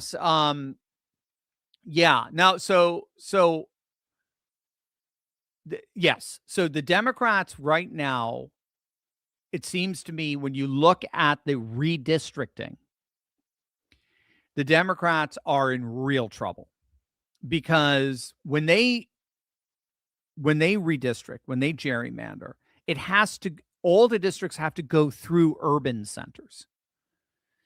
And particularly as you're talking about in the coastal municipalities. Whereas when the GOP redistricts, you'll see they're actually just almost like, rectangular blocks, like contiguously connected like a puzzle all throughout their state. And then every one of those blocks in a state like Louisiana could be a plus 30 Trump district. So in other words, this is why the Democrats absolutely hate and despise the electoral map. The electoral map radically favors the Republicans because the map is there precisely to make sure that cities don't dominate elections. Regions have to have a say as well. And so regionally, the GOP is beyond dominant. I forgot we had a stat on that, but it's been a while. But I think it's even gotten bigger. But I think the GOP owns like 85% of the geographical map of the United States. 80 to 85% of the geographical map, if you were to look at it through the lens of a electoral map, would be red. So there's no question the Democrats are becoming increasingly, and again, regionally, 10, 15% of the country, which if it translated perfectly would be a perfect example of an 80-20 political discrepancy, right? They're always on the 20 side of a political issue. No voter ID, no proof of citizenship, things like that. Open up the borders, 20% fringe issues. But of course it doesn't, because they do have, it doesn't translate directly because they do have enormous population. But the population is going to help you. It'll help you with the popular vote, but it's not going to help you with the Electoral College, hence why they despise it so much. And then they do have some success with it. So like in Oregon, how many, I forget how many, I think what are there? I think there are like 36 counties in Oregon. Some of you guys would know, put it in the chat. Like there's 36 counties in Oregon Democrats only win about 3, but yet they win. If they they win the popular vote on the state level. If they got rid of Multnomah County that has Portland in it, the Republican would win every election by 10%. So they concentrated all of these numbers into a very limited regional area. This is, again, why you have to watch out for polling. When we look at national polls for Trump, right, that's including LA, that's including Portland, that's including, New York, it's including Chicago, it's including LA or Baltimore, it's including places where 99% of the population might hate him, right? Or just at least the ones who answer the phone or answer the poll. So, but when it comes to districts, when it comes to the Electoral College, when it comes to congressional power, it's a losing issue. And the only way they were able to keep it prior to that was through this bizarre vote dilution interpretation of Section 2 of the VRA. Those days are over. And so, yeah, you're right. I think they are now dwindling into a very regionally specific party. Mark, I hope that Trump comes to Maine to endorse anyone running against Graham Plattner. The way America is going, I'm afraid that he'll be elected. Not really a fan of Collins, but if he's elected, I'm moving. Oh, I hear you. No, he's horrible. He's pathetic. Oh, don't count Susan Collins out. Yeah, she'll probably pull that off. The polling in Maine is really hard, apparently, very hard. So in 2020, Susan Collins won Maine, and she I think the polls on average were off by like 6 or 7. If you look at the Real Clear Politics polling, the aggregated polling, they all had her challenger winning easily, some by 7, 8, 9 points. So, but she always pulls it off. She is so there's just something about Maine politics that really likes Susan Collins. Not necessarily the people who answer polls, but the votes that matter. And so she should pull it off. If he does win, it'll be a loss for the GOP. That'd be too bad, because we're also looking at a possible loss in North Carolina. But we may be seeing some pickups as well in Georgia and Michigan. It would be very interesting to see. We'll still be in the lead.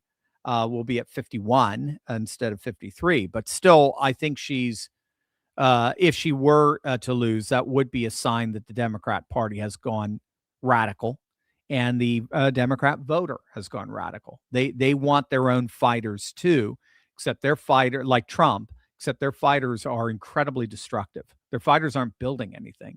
Their fighters are all about burning things down. William, Dr. Turley, good AM. Trump is appearing with Congressman Lawler in New York. I was wondering why he's stumping with a congressman who's giving illegal citizenship with the Florida congresswoman. Your thoughts? Because he's not. Probably not. I don't even know where you're going with that, Will. I'm not. I don't even know. I don't know. I don't know what you got. How do I say this? Yeah, can you just trust the guy you voted for? Is that really hard? Can you do that? Just trust the guy you voted for. Don't trust the Podcastan. What do they go? Podcastan crowd. Don't trust the doomers online. Don't trust them.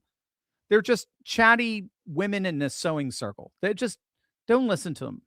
Just trust the man you voted for. I'm pleading you. Because I don't know anything about that. Just what I would do is say, just trust him. He's gotten you this far. Black Wolf Inc. As we approach the midterms, I'm noticing another trend occurring. 2018, the Democrats were Teflon steel and was a strong adversary. Now it's like Trump has completely spayed and neutered them and the rhinos. That's a very good point. It's a very good point. And keep in mind, even in 2018, it was a Pyrrhic victory for the Democrats because Trump still picked up 2 seats, or GOP picked up 2 seats in the Senate. And that was the year that Florida officially turned red. That was the year Florida. That was the year of DeSantis, and that was the beginning of Florida's Republican dominance. It was always a purple state. It's voted for Obama twice. Okay, can't say that about Texas. So it voted for Obama twice, and so it was a Pyrrhic victory. But again, like you said, yes, they were strong. I mean, you had the Russian collusion investigation. You had the entire Republican Party against Trump back in the day. Trump's first term was really like his second term. He was lame duck. They had every intention of getting rid of him in 2020, Republicans included. It's a new party. It's a new Trump. And something happened. He had some really good momentum, but something happened in Butler in July when he was almost killed in Butler 2024, when he stood up and fist pumped fight. That was in many ways, that was the rebirth of the nation. I think very much so.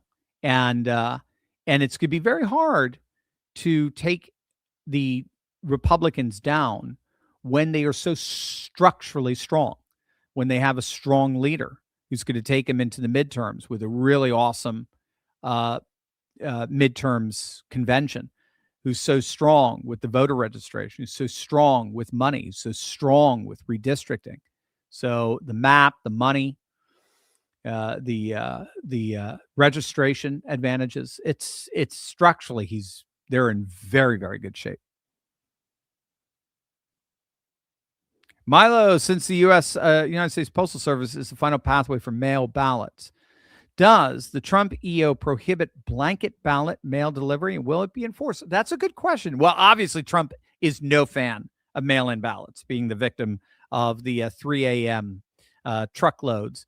But I don't know the answer to that question. It's a very good question. We'd have to check that out.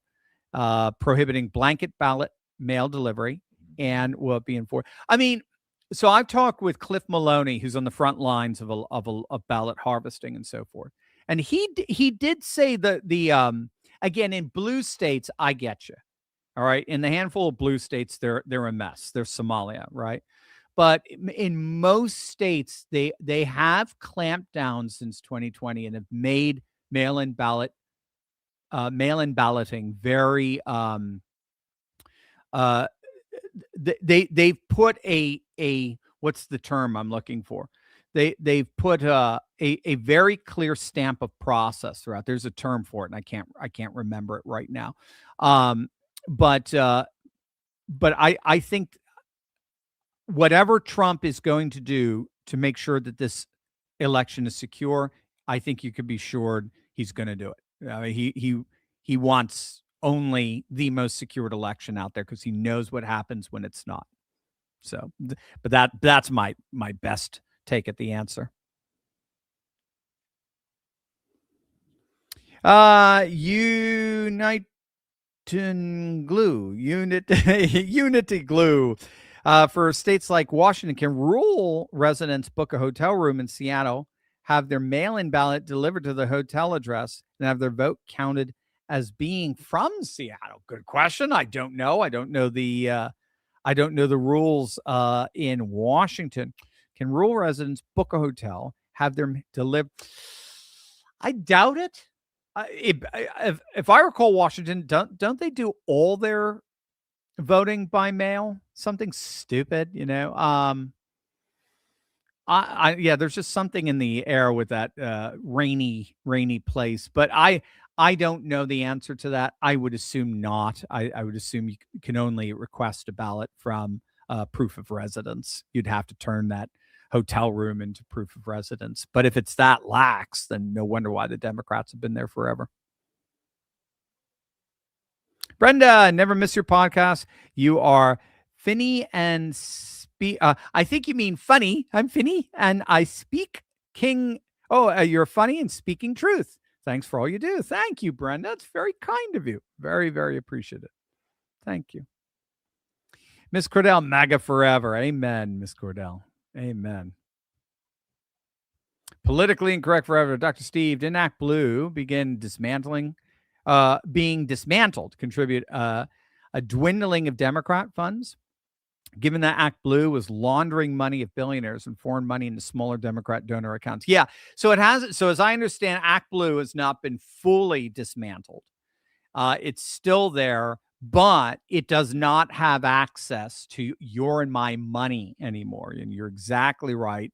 They were laundering money, as I understand it, from USAID through all of these shell, 401c3s and 401c4s and all these Center for Democracy nonsense, or helping the third world places that ended up just enriching Democrats. Remember the chairman of the Kennedy Center, where they have classical music concerts.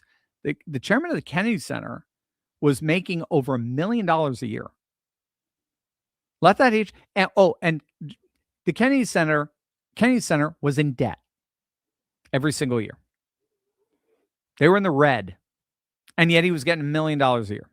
And as I recall, all the top four CEOs and their executive board were making high six-figure incomes from your tax dollars. Now, where do you think they were donating all that money? Where do you think they were writing big checks for? I don't have the proof, but I bet we could all guess, right? So it's that I think we're going to look back at what Elon and Big Balls and Doge did in those first several months of Trump's presidency as really one of the most formative moments of the new nation, the new American MAGA nation that's rising. Because what we did is we cut off the gravy train that Democrats had depended on. Remember, Washington was theirs. They owned Washington, right? Remember, I say this all the time. Democrats own Washington. Republicans merely rent. At least that was the calculus. That was the equation for decades after World War II. So after 4 stints in office with FDR, 2 stints, Truman, 40 years of uninterrupted Democrat congressional rule. I mean, they realigned the rules around themselves. So whether they were in power or out of power, they're the one. Money went through them, and Elon cut that off, and now they're suffering. They're suffering big time. Again, that's the other thing. If Trump is collapsing in the polls, why is there such a huge money discrepancy? And some will say, well, the money doesn't go through the DNC. It goes to individual candidates or goes through these other organizations. Granted, but do those other organizations, can they match the 1 billion treasure trove that Trump has amounted? I haven't seen any numbers for that. Again, by their own reporting in the legacy media, that's a 3x advantage that the Republicans have over the Democrats. So it was huge, gigantic. Kiko, where do I need to go to register to help Cuba community? And I'm planning to stay there. I got family there. I just want to build the community and make it better. That's a great question, Kiko. I don't know the answer to that. You may want to reach out to the State Department, U.S. State Department, Marco Rubio's office, and see what they recommend. I'm curious to see too if there's some churches connected with that, perhaps some Catholic churches, since Cuba's predominantly Catholic. But there may be some evangelical churches as well that would be involved in something like that. Great question. God bless you. Yeah, if anyone knows, put it in the chat. Zookies, what do you think will happen if the blue states don't comply with the DOJ to turn over their voting roll? Well, as I understand it, then they get defunded. They get defunded, and then they have to pay for the voting themselves. Remember, they don't get to just print money. They have to account for every penny, and most of them are already in the red. And so that would be a real blow to them for sure. They may just not even have the money to do it. But has made it clear they'll cut off the money.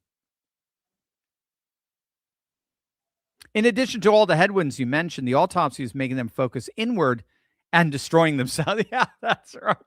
That's a good point. That's a good point, Zookies. Yeah, I mean, it is. It's basically just one big cope. It seems to be, again, it seems to be just like one big cope document, one big cope assessment. And it's just, yeah, it's typical Democrat.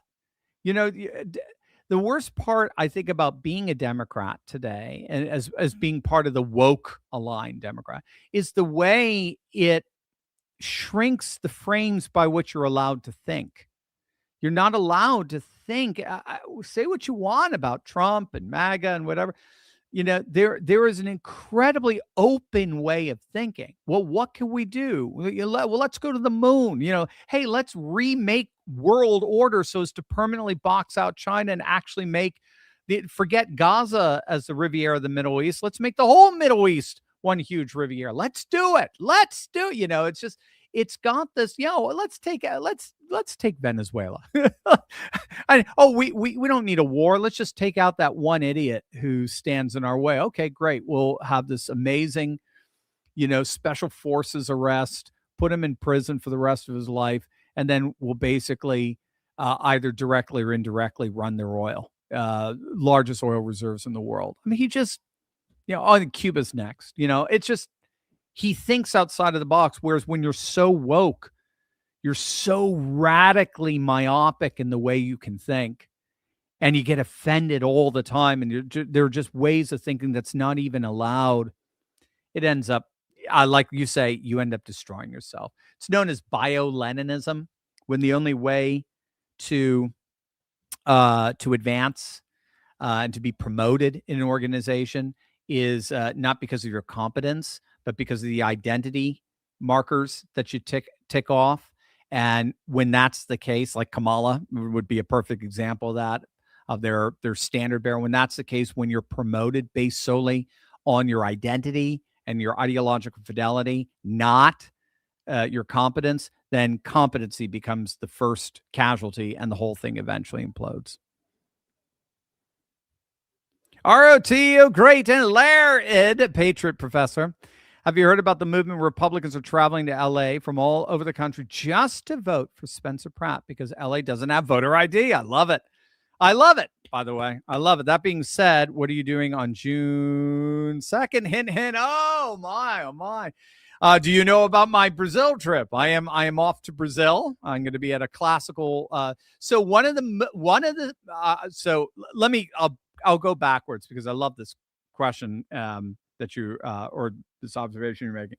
But if you don't know, we have Turley Talks is working with an international classical school organization that my business partner has started to basically spread classical Christian education all over the world so as to awaken Christian civilization and a new era of civilization. We don't just talk about this stuff, man. We do it. All right. So that's where I was in Hungary. And the next big, we're talking huge conference, over 1,000 people, is in Brazil. So I'll be in Brazil in June, doing a bunch of talks out there as well. And then after that, a couple weeks later, I'll be in Atlanta for the Association of Classical Christian Schools Repairing the Ruins conference as well. I think that'll be it for all the classical stuff that I've got planned. Now, I love what you saying there.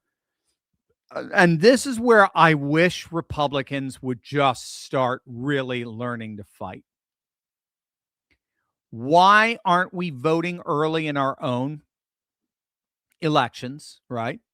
Perfectly legally and so forth. And then, like you said, just en masse by the hundreds of thousands, overwhelm California, LA, and vote illegally for the Republican. Why not? Right? Now, again, maybe I should say, since I'm on the airwaves here, not that I'm advocating that, but it's that kind of thinking that I think a Democrat, the Republicans were doing this. This is exactly what a Democrat would do. Republicans have to get with the game. How are you going to use their own rules against them? How are you going to use their own rules or lack thereof against them? That's the way we need to be thinking. And maybe since they don't require voter ID, maybe that's what we need to do. Overwhelm blue states with red voters from all over the country. Again, they may have no other choice then but to enact voter ID. James, Republicans should go ahead and get rid of the filibuster and pack the Supreme Court like the Democrats want. Yeah. Well, I agree. I mean, again, I think you just have to fight fire with fire. No question about it. WS Now, why is our western border solid blue? Isn't that a national security issue? Makes me very nervous. Whoa, what's the... Oh, yeah, no, Trump has talked a little bit about that. He's talked a little bit about that, and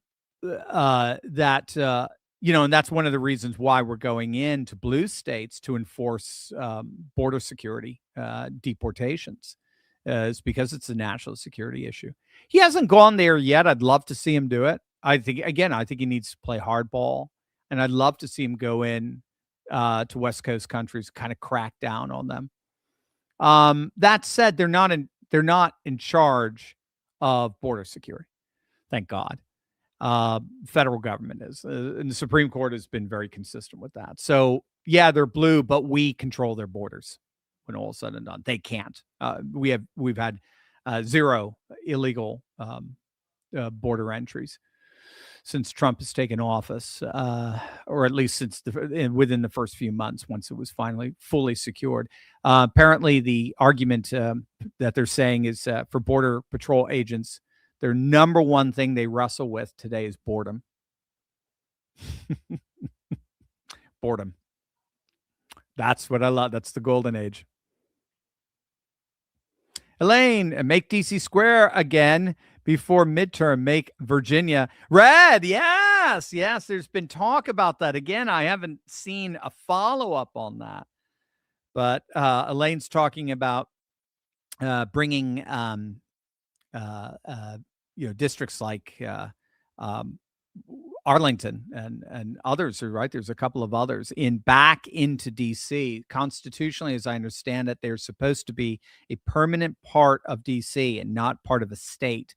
And somewhere, I think it was in the 1800s. Oh yeah, it was in order to keep slavery alive in Arlington that it was turned over to Virginia by Democrats, if I recall. So yes, so that we could say this is how do the Democrats like to say it? This is a relic of the Jim Crow era. We could say this is a relic of the Confederacy, and it needs to be brought back in alignment with DC. I would love to see that. I'd love to see an EO come out and do that.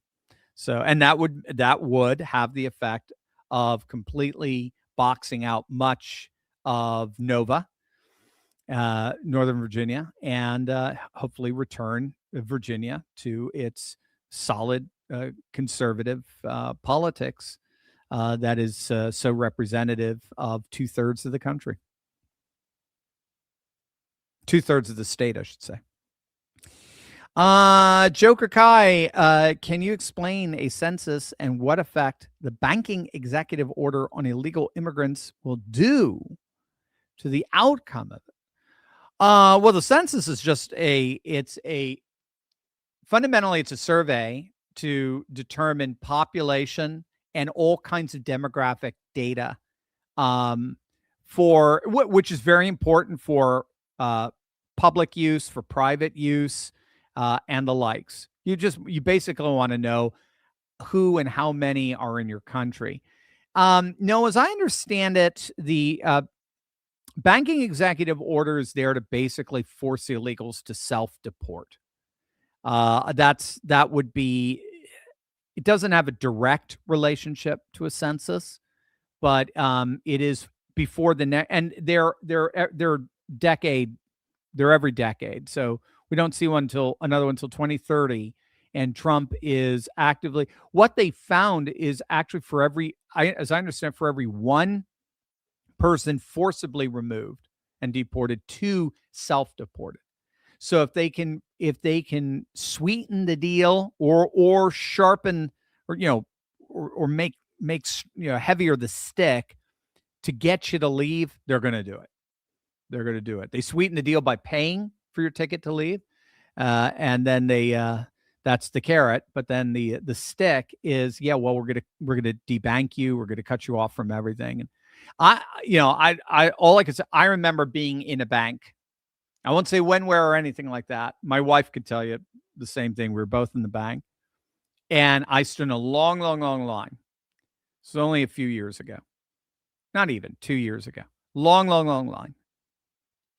It was on a Friday afternoon. Every single person in that line was Hispanic, speaking Spanish, and looked like they just came from, some kind of, landscaping job or whatever. They just had the clothing, the jeans.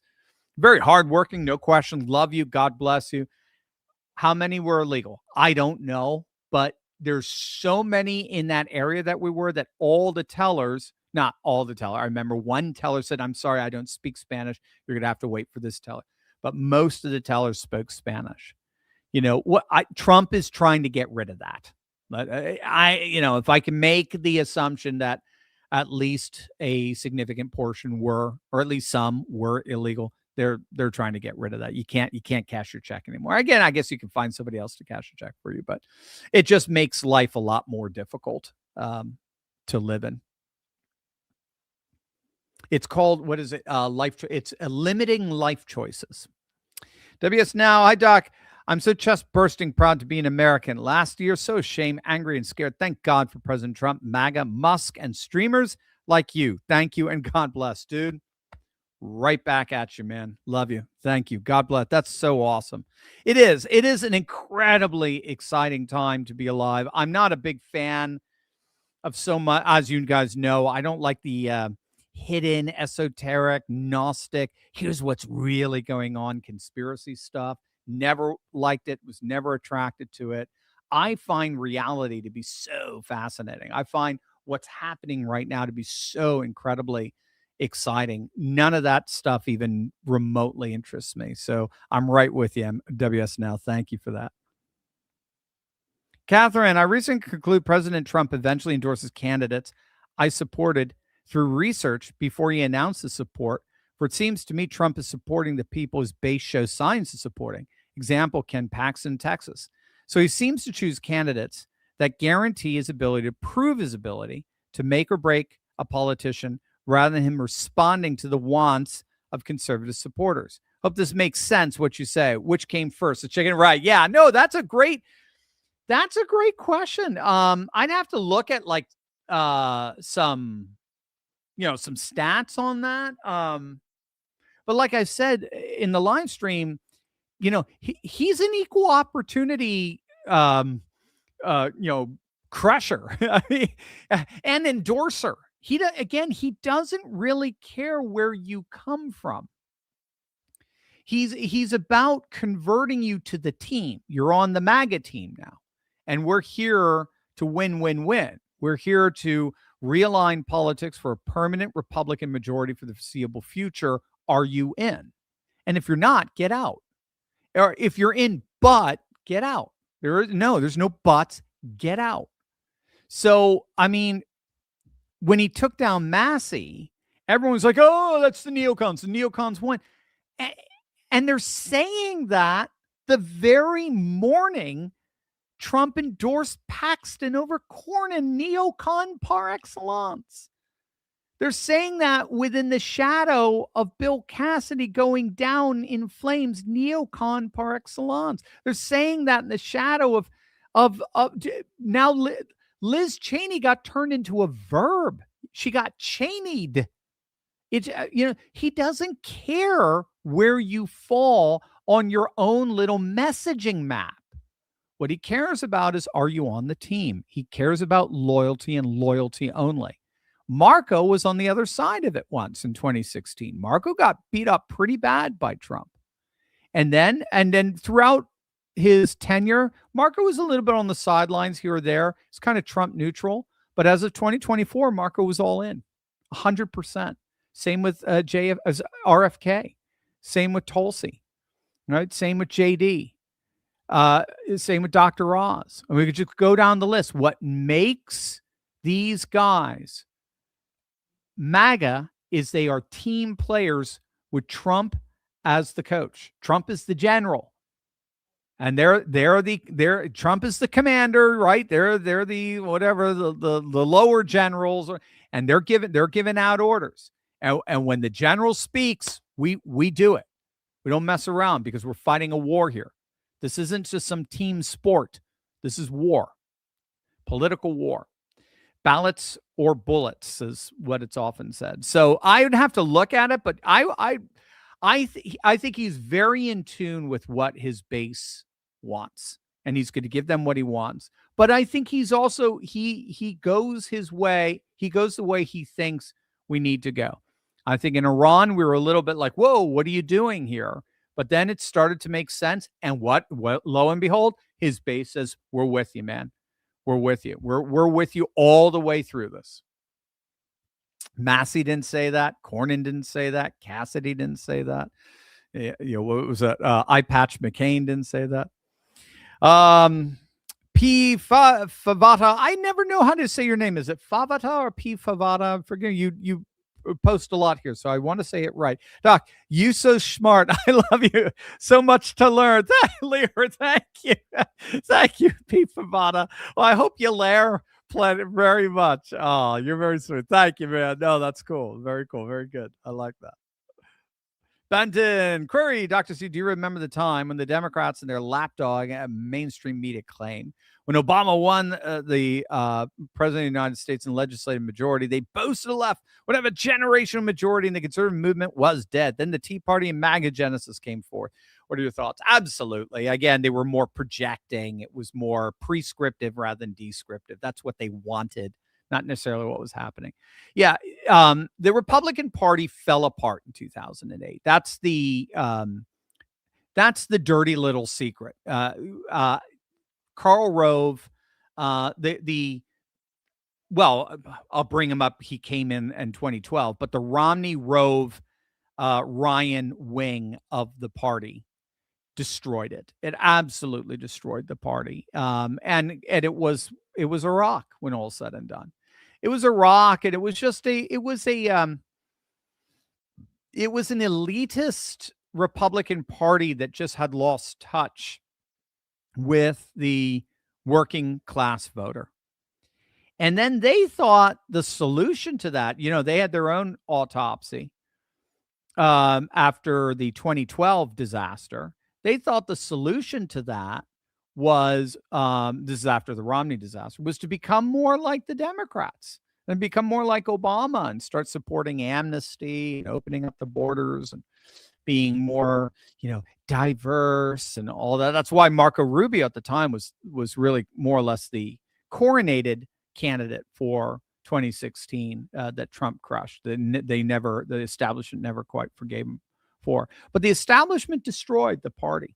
They destroyed it. And so the people had to rebuild it. And so the party got destroyed in 2008. McCain was a perfect candidate for that destruction. And then within 2 years, the people rose up and we had the Tea Party movement. And it made 1994 look like a trickle. It was a huge wave election. Again, we won't see anything like that anymore, just so you know, with all the redistricting. We won't see big, massive wave elections like that. I doubt, at least. And then, of course, Obama won because the establishment came back in and says, okay, that's fine for Congress, but we take over the speaker, i.e. Boehner. We take over the House Majority Leader, i.e. Mitch McConnell, and then we take over who gets to be the presidential nominee, i.e. Romney. And again, it fell apart. And yeah, they thought they would have to go the way of the woke left in some way, shape, or form. 2014 happened. It was more just, it showed that the people really had no interest in going the way of Obama. And then Trump came in, and then we finally found it. We finally found the secret sauce of what the Christian coalition, what the Reagan coalition, what the Gingrich Revolution and the Tea Party movement were longing for.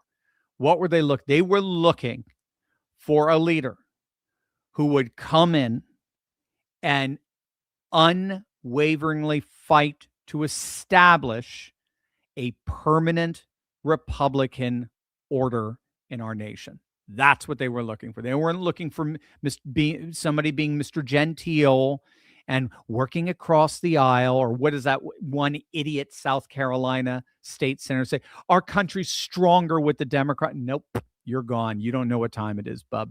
You're part of the old establishment. Go F off. So that's what they were looking for. So no, I think you're absolutely right, Benton. The land only. I think one day they will be able to isolate the part of the brain where memories are stored and read them. They are electrical impulses.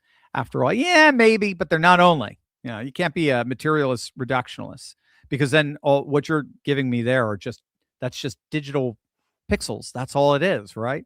No, there's a mind behind that.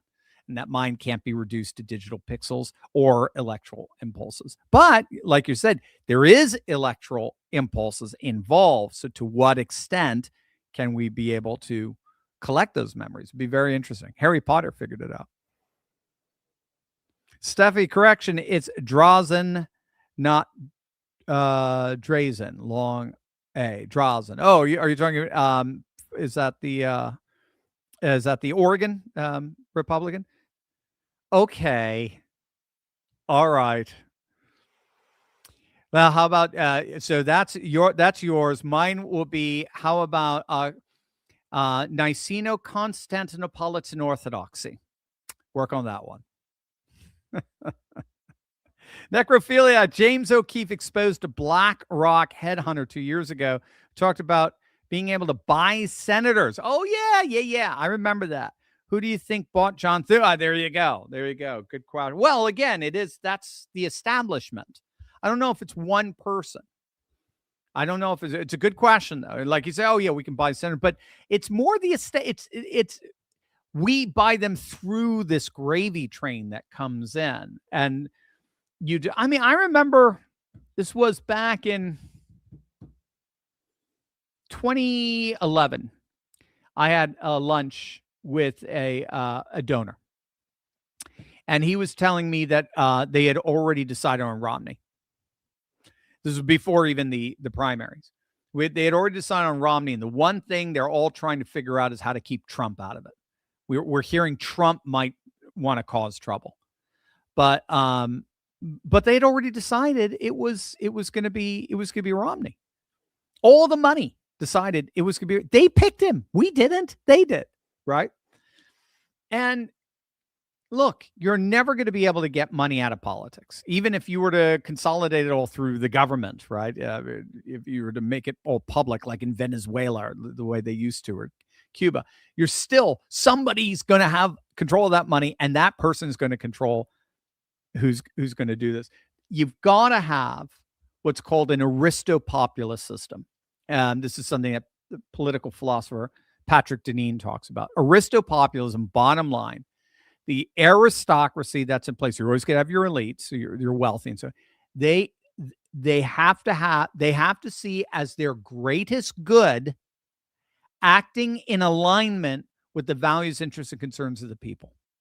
They can't treat the people as, let them eat cake. You can't treat them as paupers, like they don't matter. Who cares what they have to say? You have to see that the only vision for truly flourishing society is when those who have the means enact by those means the very values, interests, and concerns of the people who depend on those who have means to see those values, interests, and concerns represented. So that's what we're still waiting for in the Senate. We're still waiting to see for that. We're still waiting to see that aristopopulist realignment. There's still way too much oligarchical nonsense in the Senate. And again, you see it with someone like Graham Plattner, where he says, I know the enemy. The enemy's the oligarchy. He's so full of it, but nevertheless, he knows it. The populist sense is there's a growing alienation between the people and the permanent political class. And the more Thune presents himself as literally a caricature of an aloof political class that governs for their own benefit, not for the benefit of the people, the more he is alienating himself from the very voters that he's supposed to represent. And yes, there's a whole consortium of cash providers that keep that system alive. Is Miami Cuz, is Rich Bears finally coming around to the increased possibility of the Republicans holding on to the House? Not to my knowledge, Miami Cuz. Not to know. I mean, he's a big Massie fan, and I think he was not certainly not happy with the Massie loss. Not happy with Trump and what Trump is doing with the Massie loss. No, that's, as I understand it, maybe he has since. That was on Tuesday, but when I availed myself a bit of what he was arguing, he thinks Massie, the loss of Massie, is the destruction of the Republican Party. At least him or Robert Barnes was saying that.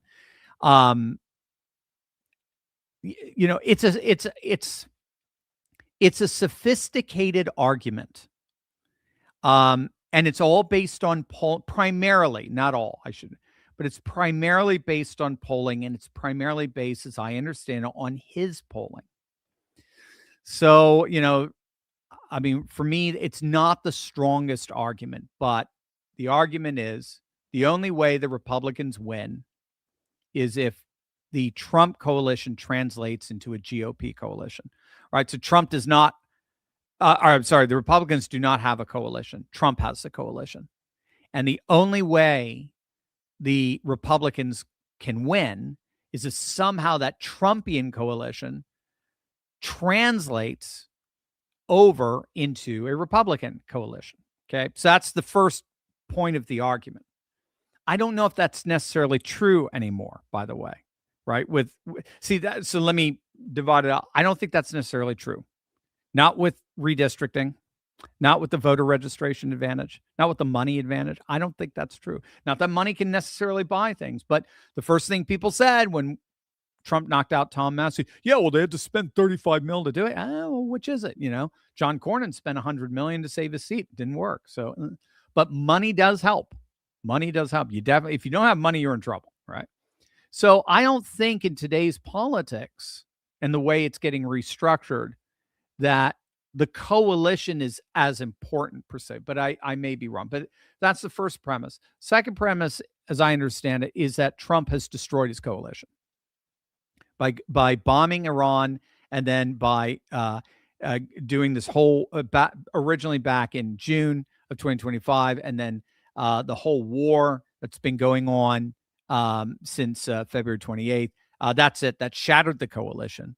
And so, and what he's talking about is he's talking more about these peripheral voters, libertarians, non-white, working class, low to no prop voters that to collectively made up the couple of million that gave Trump that amazing popular vote victory. They're gone, and they're not going to show up for the midterms now. And so the Republicans are cooked.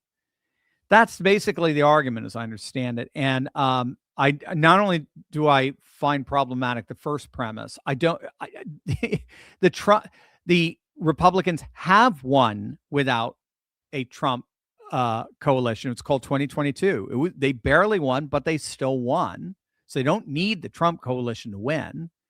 We don't even know if the Trump coalition can translate as a congressional coalition. We've not seen it yet. So we don't even know that's possible. And then all is well, they've lost. The Trump coalition's been shattered. That's based on polling primarily. Whereas, like we've seen in a lot of these, like we saw in Georgia, Republicans are coming out pretty strong right now, and they're defending their turf. The special elections have been a mixed match. There's been a lot that Republicans have lost, but there's been a lot that they've won, and they've even flipped a few seats. And again, this is an off-year election when they're in power. Generally, it tends to swing the other way.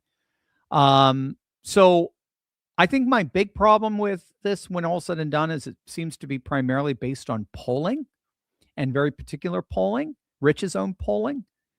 I may be wrong. No problem. But if it is, I think then there's a little bit of a circular argument going on. I think the polling is raising the alarm, the conclusions of the coalition, and then those conclusions are being used to interpret the polling. So I think there's a little bit of a circular argument going on there. But more than that, the polling, I just don't see polling, as you guys all know. I think there's a very healthy skepticism when it comes to polling. And his polling seems to be way out there on the extreme side of things, whereas there's plenty of other polling that shows that Republicans and Democrats are pretty much, Republicans were within just a few points in the generic ballot. And even that doesn't matter, because the generic ballot, the way the districts are all spread out and different, generic ballot doesn't matter that much. So I go with the structural indicators. So I go with the voting registration trends. I'm going with the redistricting maps, and I'm going with the money, and all that right now. It's all going to the Republicans. So anyway, so that's the argument. We'll see, but I just don't see it. I think it's a very sophisticated argument, but I think it kind of breaks down at various levels of its complexity. Paratorius, if Republicans lose any seats in the Senate, it's going to be establishment neocons that lose their seats. Plus, we're getting big upgrades in the House and the Senate already. Brandon Herrera and Paxton push forward. Amen. I love the way you're thinking. And I think you're absolutely right. Things really got consolidated in 2024. So, for the last 20 years or so, there's been, to my knowledge, maybe one, if any, state that voted double digits for the Republican candidate, like Texas voting for Trump by 14, for example, that voted double digits for a presidential candidate, but then defected and voted for the other party's Senate candidate 2 years later. Every single state that voted for Trump by double digits has two solid red Republican senators. And that's what he's doing with Texas. He looked at Texas and said, there is no way Texas is going blue. Not with God as binary boy. That's for sure. That's not happening. Texas isn't going blue. It hasn't gone blue statewide since 1994. It's not going blue. So he's very smartly taking the deepest red states and saying, all right, I'm putting solid MAGA guys in there, and we're getting rid of the rhino trash. And that's exactly the neocon trash. And that's exactly what happened to John Cornyn. It's exactly what happened to Bill Cassidy. And it's exactly what's going to happen, by the way, to Lisa Murkowski. You just have to get rid of that stupid ranked choice voting. But other than that, you got it. If anyone loses, it's going to be more in purple states or on the margins, and who are really, really neocon, or someone like Susan Collins. I would also like to add, get out and vote. We need to get Tom Tiffany and other members of the Republican ticket over the finish line in Wisconsin. We must defeat Francesca Hong and Mandela Barnes. Both are DSA. Got it, man. Everybody get out there and vote in Wisconsin. Absolutely. Wisconsin's so much for the taking. The Republican Party really has to get its act together out there. Has to become a lot more populist. That's really key to Wisconsin. But Wisconsin doesn't track voter registration by party. So the key indicator for Wisconsin is Iowa. Where Iowa votes, Wisconsin votes about 9 points to the left of Iowa. So one of the things that Seth Keshel was able to predict was, if Trump won Iowa by like 11, that meant he was going to win Wisconsin by 2. So that's kind of the fun games you get to play with voter registration. It comes out almost exact. And by the way, that's exactly what happened, more or less. Whereas if Trump was up by 7 in Iowa, actually that'd be bad news, because that means he's probably down by a couple in Wisconsin. So Iowa's been going right. It's been trending red deeper and deeper and deeper all these months. That means Wisconsin is doing the same. And so we just got to get things much more structured there, so we don't have those, Supreme Court fiascos that we've been seeing. Kevin, should President Trump promise retiring and primarying rhino senators and ambassadorship? Yeah, if they vote for the Save America Act, send them abroad. Yeah, that's it. So right now, Cassidy, Cornyn, Tillis, I think, is too pissed. I don't think we're going to get anything from Tillis, but Cassidy and Cornyn are waiting for their compensation package. Yep, they're waiting for the retirement package. That's how politics works. They've got to vote. You need it. What are you going to give me? So absolutely, of course, Trump could give them whatever they want. And he has no problem doing it. He knows how to play the game. Texas and LaShock, if we get a deal in Iran, how would it not just be kicking the can down the road? I don't think anyone trusts them to abide by it. Even when we take their uranium, they'll probably try to get more and start again. Great. No, that's a very, very, very good question. It's excellent. There is a difference. This is what I'm writing a book on this, on what I call the Civ calls them, civilizational cosmocracy. There is a difference. It's called the Abraham Accords. The Abraham Accords are now the new peace and prosperity regional architecture for the Middle East. So it involves Israeli might with Arab muscle, and they're coming together. They're coming together brilliantly throughout this process. Mohammed bin Salman is not technically a member of it. He tries to be a bit independent, but he's fully on board. One of the arguments was, one of the reasons for October 7th was Iran's real concern that Saudi Arabia was going to be locking arms with Tel Aviv, and they did not want that. And so they had to make the Palestinian issue once again an issue for Saudi Arabia being sort of at least the regional center of Islam with Mecca and Medina. So with that architecture in place, what we had to get rid of was Iran's ability to project power, because the one interruption of that architecture was their ability to project power, both in terms of their own weaponry and then in terms of their proxy networks that they frankly paid off and supplied with weaponry in the forms of Hamas, Hezbollah, and the Houthis. That's all been shattered. That's all gone. And so now the negotiations are in place to try to find how we're going to contain Iran in this new Abraham Accords era. So this is new. This is not kicking the can down the road like we've been seeing for the last 47 years. This is something fundamentally new here. Trump knows it, and that's what he's going for. So it's going to be hard. I mean, there's a lot of pieces to sift through and position. But in the end, Trump has made it clear they will not be allowed to have enriched uranium. And the enriched uranium has to be taken out of their hands and fully accounted for. And he's made it clear that will happen. That's his unconditional surrender when all is said and done. And it looks like, keep in mind, too, there's plenty of people in the Iranian regime that are more part of the popularly elected, the parliament side of things, like Pezeshkian, the president. They want him to stop. I guarantee you they want the U.S. forces and Israeli forces to start bombing again, because they want him to take out some of the IRGC, some more of the IRGC, the guys that are getting in their way. Remember, this is not one government. This is several governments. These are several factions. And there are plenty in the Iranian parliamentary wing that would love to make a deal with the United States and start a new chapter in the Iranian Republic.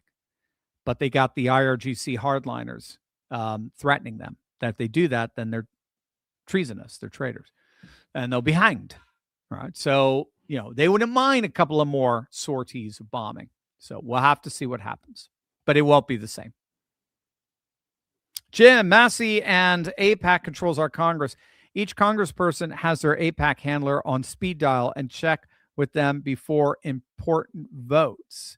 Massie said AIPAC controls our Congress. Each congressperson has their AIPAC handler on speed dial and check with them before important votes.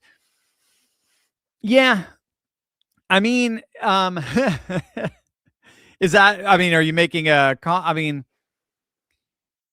this is what I mean when I say that I think Tucker and Massie and Candace Owens, they're all part of an old world. They're all part of a world that actually doesn't even really exist anymore.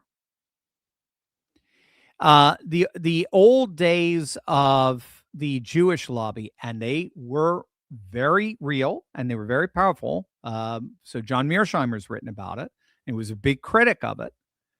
I don't know if I go all the way with it. I mean, there's some counter arguments certainly to what he said, but there's no question that AIPAC was probably the most powerful lobby in Congress.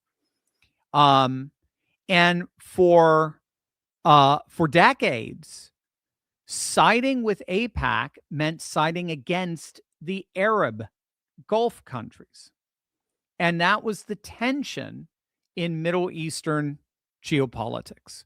If you sided on the side of Israel, you were siding against the Sunni Arab countries. You're certainly siding against the Iranian regime post 79, and you were siding against the vast majority of the United Nations. Welcome to the era of the Abraham Accords. The Abraham Accords have completely upended that world. Most of us just we look at news that we think is important and that we care about, and it's within our own sphere. And anything else, we just pretend doesn't exist. I'm not saying that's what you're doing, Jim. I'm just saying in general, we all have that habit. So one of the things I have to watch out for as being a commentator is how much am I doing that? How much am I overlooking and dismissing all of these different factors that may be happening and I don't even know that. So that's why I have some pretty high power AI scanning the globe, headlines and everything, reporting me each day on what's going on in the world. And I look at the civilizational structures and so forth. A lot of people ignored the significance of the Abraham Accords. And the Abraham Accords, by the way, have only grown. They've only gotten bigger since 2020 when they were signed and brokered by President Trump. The Abraham Accords have removed the whole issue of the Palestinians from the equation by bringing all countries together, Israel and the Sunni Arab countries, to rebuild Gaza into the Riviera of the Middle East. That was Trump's vision of going forward with the Abraham Accords. But then they went farther and recognized that this is an opportunity to realign the entire region in such a way that disrupts and interrupts Iran's attempt to control the regional architecture through their proxies. But the only way Iran could do that is if they're financed, because they're so heavily sanctioned. And who's the chief financier of Iran? China. So part of the new multipolar BRICS-oriented world, of which Iran just joined, was to have China end up becoming the financier of Iran and therefore have de facto control over the Strait of Hormuz, the single most important energy choke point on the planet, all the while they were providing the money for Iran to control the security and monetary architecture of the region through their proxies, not the Abraham Accords. So the Abraham Accords they were going up against Iran and China. So what does Israel have to do with that? What does Israel alone have to do with it? What does AIPAC have to do with that? Nothing more or less than what Saudi Arabia has to do with that, and what Bahrain has to do with that, and the UAE has to do with that, and Kuwait has to do with that. And Egypt has to do with that. And even by implication, Turkey has to do with that. Suddenly now they're all on the same team. So this whole nonsense that Trump is fighting Bibi Netanyahu's wars is a trope from an era that doesn't exist anymore. If it was siding with Israel so that we team up against the Sunni Gulf Arab states, sure, I get it. Yes. And then we'd have to rethink what the hell's going on. Why is he doing this? What possible advantage is this for the United States and so forth? But when you recognize that we're dealing now with networked multipolarity, we're in an age of networked multipolarity, and where an Abrahamic Accords alliance has provided a vision for architecture of peace and prosperity in the region that is in direct that's clashing directly with Iran and its Hezbollah, Hamas, and Houthi proxies, and China's financiering of Iran. Suddenly then you realize, okay, we've got a civilizational clash here that goes way freaking beyond APAC. So that's, I try to use this channel as opportunities to help you understand some of the geopolitical dynamics that are going in the world. They don't make it into the podcasts. I get it. Or they're just brushed off as, oh, that's just more Jewish propaganda, whatever, right? I'm just telling you the way the world is as I see it, and AIPAC's got very little to do with it. Tom Massie lost because Tom Massie sucked. Tom Massie lost because he tried to take out the big dog. He tried to stand up to the big dog, and the big dog crushed him. That's why he lost. He tried to be a gadfly with Epstein and with Israel, and it turns out Kentucky Ford didn't give a whit about either one of them. They wanted the MAGA agenda supported, and if you're not going to support it, you're out. And again, it doesn't matter if you're a libertarian populist like Massie, or if you're a neocon rhino like John Cornyn. They both got taken out in the same freaking day. Stop telling me this is neocons taking over the Republican, taking over MAGA. Tell that to John Cornyn. Tell that to Bill Cassidy. Oh, well, there's the exception there. Yeah. Death by 1,000 exceptions. No, bottom line, Massie was more about message than governing. He didn't how many bills of his did he sponsor that became law over his 12 years? Crickets. At some point, can someone report on Vivek in Ohio, please? Mama Bear Christine. He'll win handily. There's just too many Republicans in Ohio. He'll win handily. He'll be fine. Don't worry. Ohio is very hard to poll, but in the end, it always goes red. You don't have to worry about anything. BB, thanks for keeping me sane and hopeful. Thanks, BB. Both of us, right? Yeah, we keep each other sane and hopeful. Absolutely. Love you too much. You can even vote more than once in person since they don't ask for IDs in blue states. Just go to different polling places. You don't even have to, right? Or you show up with makeup on or costumes and so forth.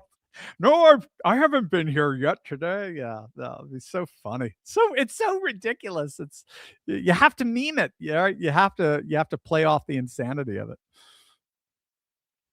BB Dems also are seeing a collapse in their coalition. They are.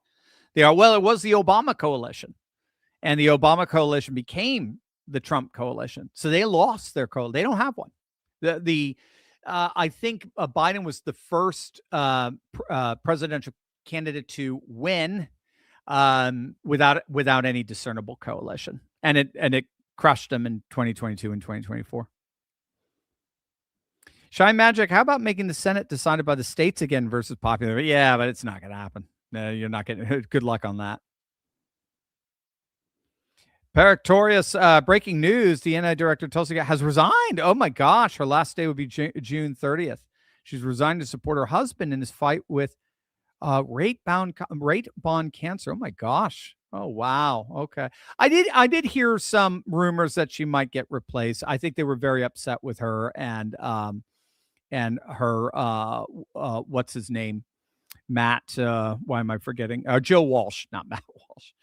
Joe Walsh, who is under her leadership. I don't know anything about it, but I did hear rumors. But if there was somebody that was next to go, it would be Tulsi. I understand. Steffi, the Oregon election had a massive issue. Huge amount of mail-in ballots didn't have selection for the Republican candidates. Even with that, Drazen won by 30,000. Yeah, let me get this, or Drazen, how, let me make sure I get my,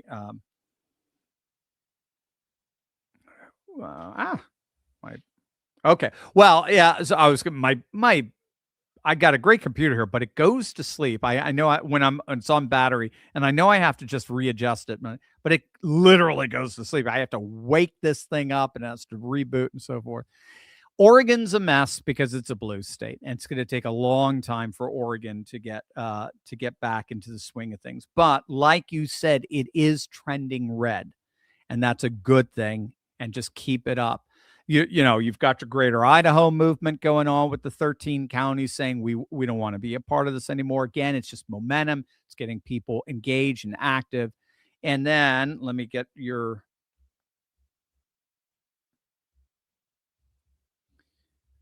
Christine Drazen, right? Oregon. Yeah, right. She's the Republican. And then you said she won by 30,000. In that, I don't know which election. If you're talking about 22, right? I thought she came within losing, or she came within winning by 30,000. But maybe you're saying there's some shenanigans going on there. So anyway, and there you go. All right, guys, have a wonderful weekend. I will be your back porch professor. If any events come up, I will do my best to give you breaking news and analysis you're not going to get anywhere else. Love you guys. Stay safe. God bless.